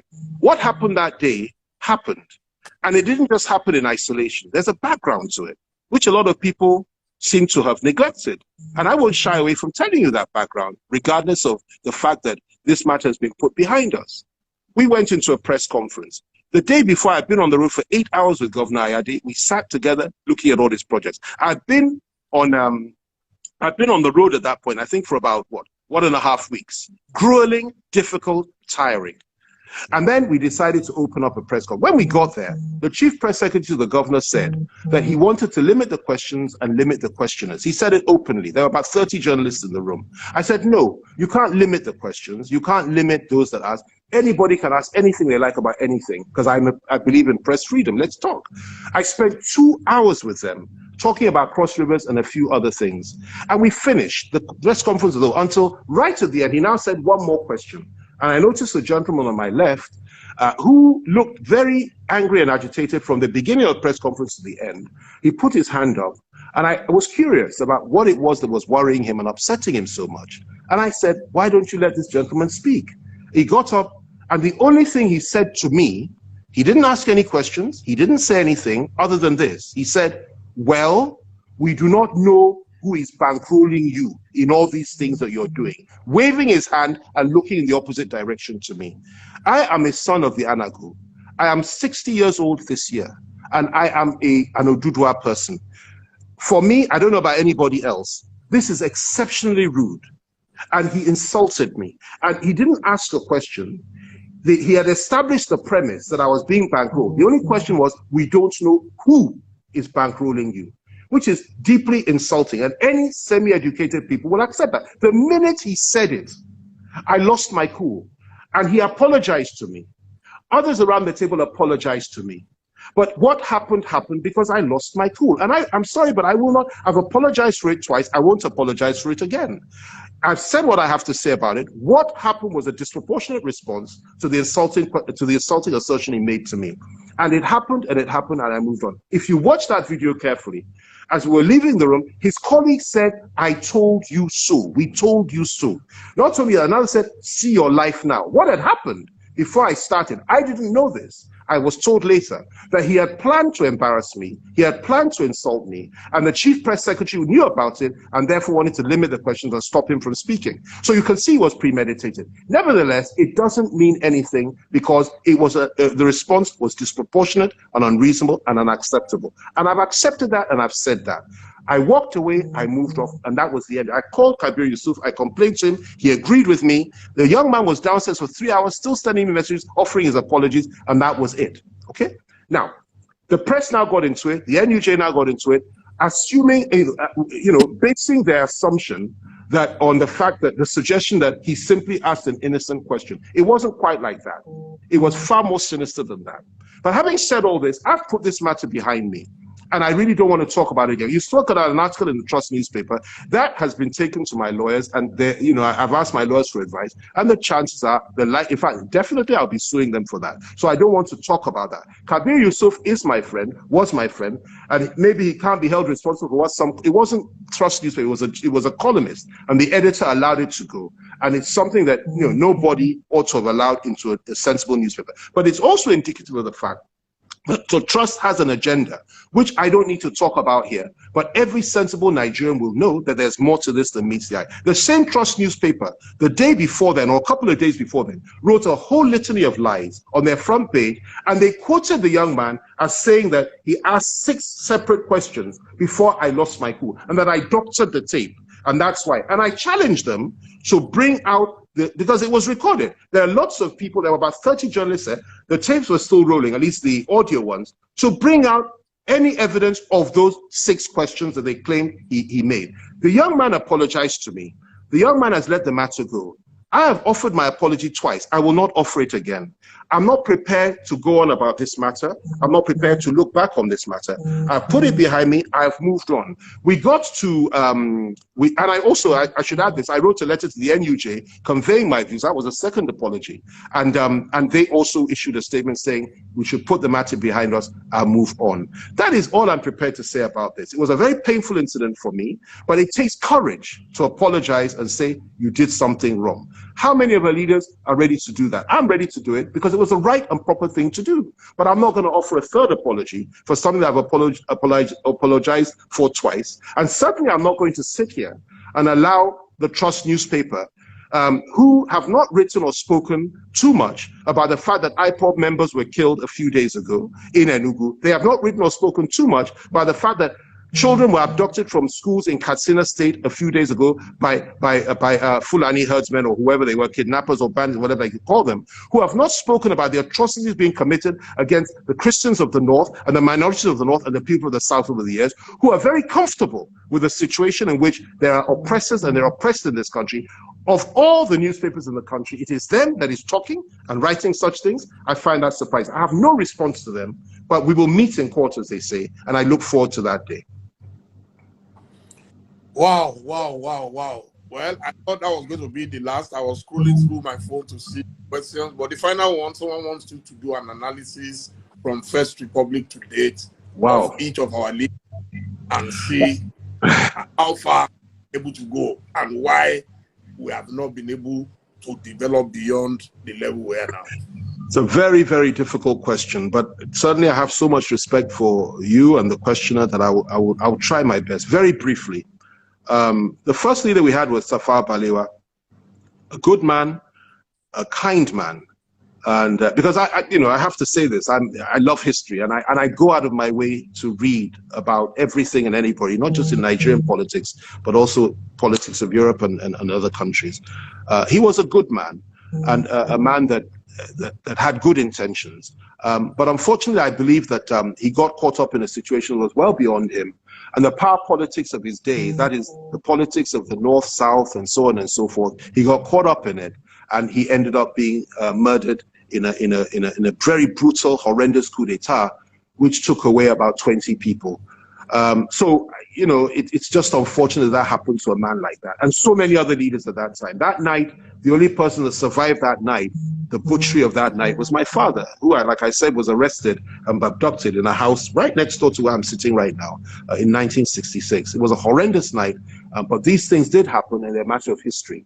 Now, so that's how he ended, and that's how that republic ended.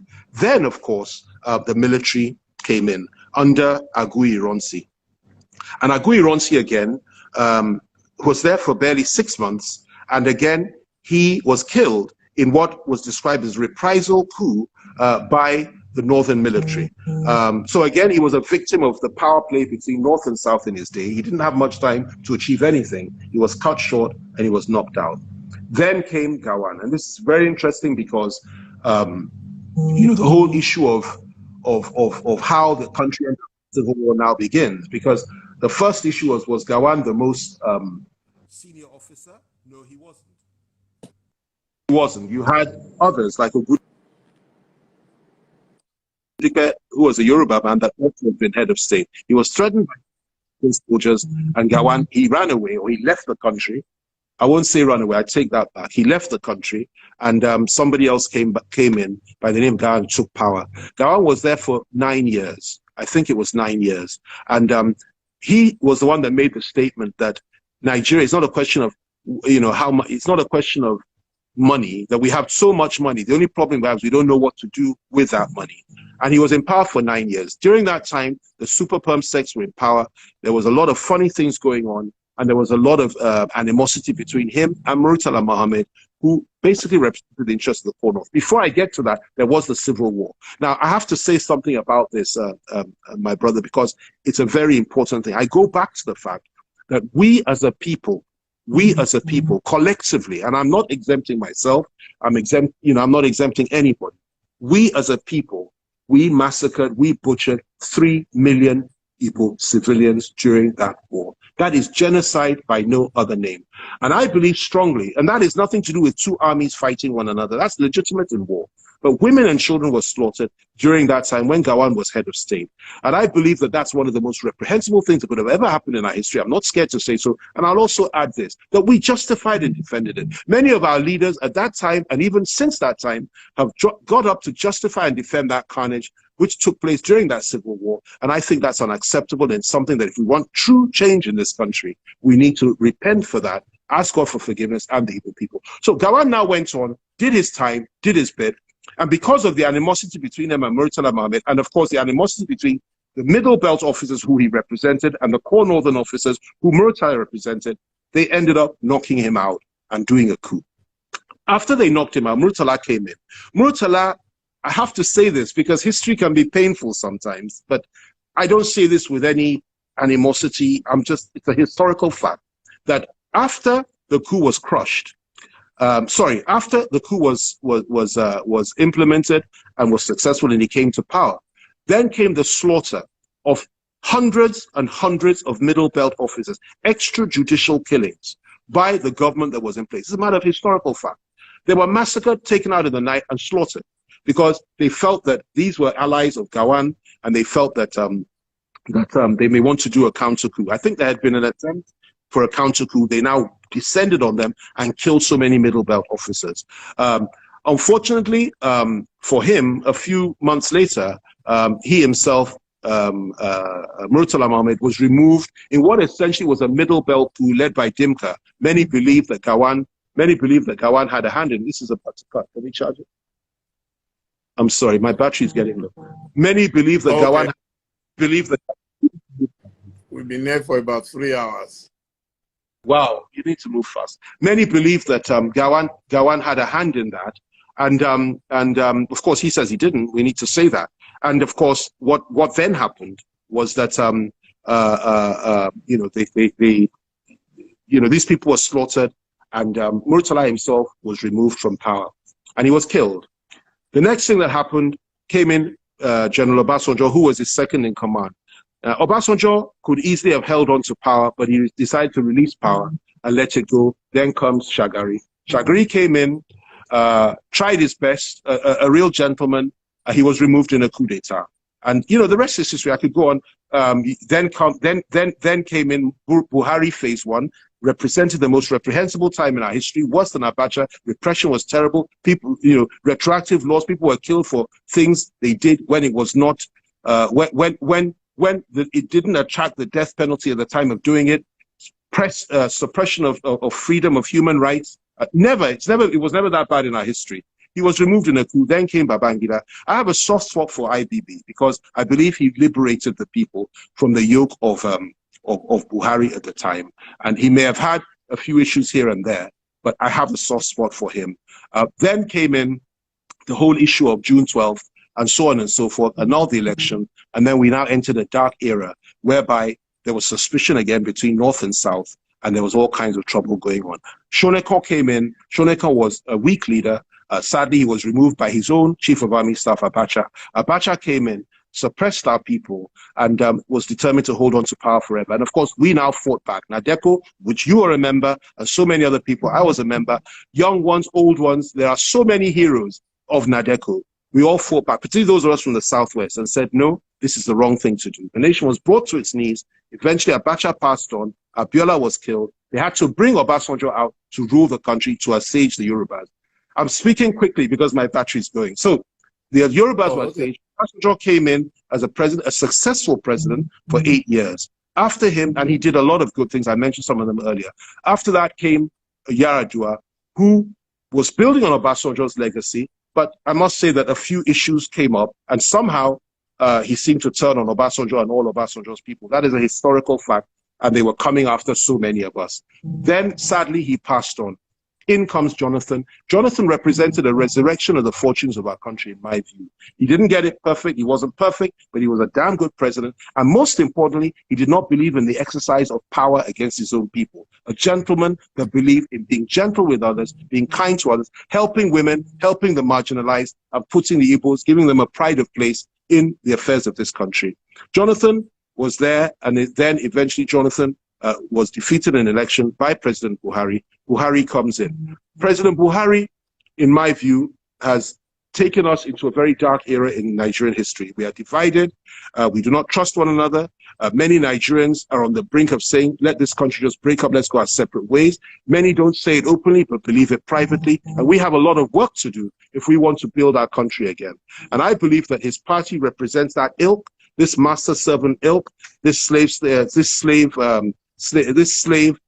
master ilk, and this ilk of religious intolerance and so on and so forth. And we don't need that today. And in my view, he has destroyed our economy and demoralized our people, ridiculed us, humiliated us, and subjugated us and turned us into vassals and slaves, which I refuse to be. Now, what will come in 2023, only God knows. But if you look at the record of all these years, some have done well, some have not done that well, but they're all Nigerians. And in their own way, I have respect for each and every one of them. And I admire the fact that they at least led our country, and I have nothing but respect for each and every one of them. So that's my analysis of okay. All.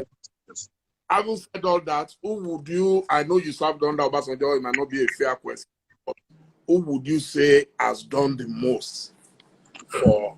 There's no doubt about that in my mind. I think President Obasanjo's second term. You need to move fast. President Obasanjo's term as president, those 8 years were the most historic, the most successful. And I believe he had the brightest, strongest cabinet. A cabinet where young people like myself, El Rufai, and others, Obiase Kwesili, could stand up and challenge him, even in cabinet meetings, and challenge Abdullahi Mohammed, who was the most powerful chief of staff in the history of Nigeria. And he brought in so much talent. I think he, in my view, was the one that brought us back from the brink. I think Jonathan ranks second, in my view, in terms of history, because he did a great job as well. There are others, you know, that I don't think I can mention now, but you know, to be honest with you, Babangida made us whole again. Buhari wounded us. Many of the young people listening to this don't know what went on between 1983 and 1985. I mean, we were in darkness at that time. Babangida liberated us from that darkness. Yes, he made some mistakes. Yes, we joined OIC under him, which was wrong. Yes, he introduced the structural adjustment program, which in my view was very difficult to defend. However, he gave us our liberty and self-respect once again as a president, even though he was a military president. And at least he gave us our liberty again and took us out of the dark days. So I would assess it on that basis. But, you know, it's difficult to make comparisons. And maybe I'm partial because I happen to love President Obasanjo. I love Jonathan as well. I love IBP as well, by the way. You know, that's just my view. Others have other views that may be wrong. Sorry? Abubakar. General Yeah, sorry, I Salami missed it Abubakar. out. Wow, and I thought I was a historical genius, and there was I. Oh, you know, I missed Abubakar was also because he handed over power. He was there just for a short time, and he handed over power. He honored his word, and that is something that history can never take from him. And he was, you know, he's a generally speaking, a very kind man, by the way, a kind man and a gentleman, much like Jonathan, and not a man of violence. President Obasanjo was a very strong man, hard man, tough man, and you know, that's why I said, you know, like what should happen to you happened to so many of us, or various, even those that love him and those that he loved. He does that not because he hates anybody, but because Well, no, that is his disposition. And that day, I couldn't imagine what would have happened. I won't tell you some of the things he did to me and other people, but he did it all in love. And he doesn't have any spite in him whatsoever. Jonathan is a different kettle. He's just a gentleman. He wouldn't hurt a fly. And he was a servant leader. So they all have their different attributes and their different strengths and weaknesses. But we must respect each and every one of them, even those that passed on or that were killed in the line of duty of serving our country. And I respect each and every one of them.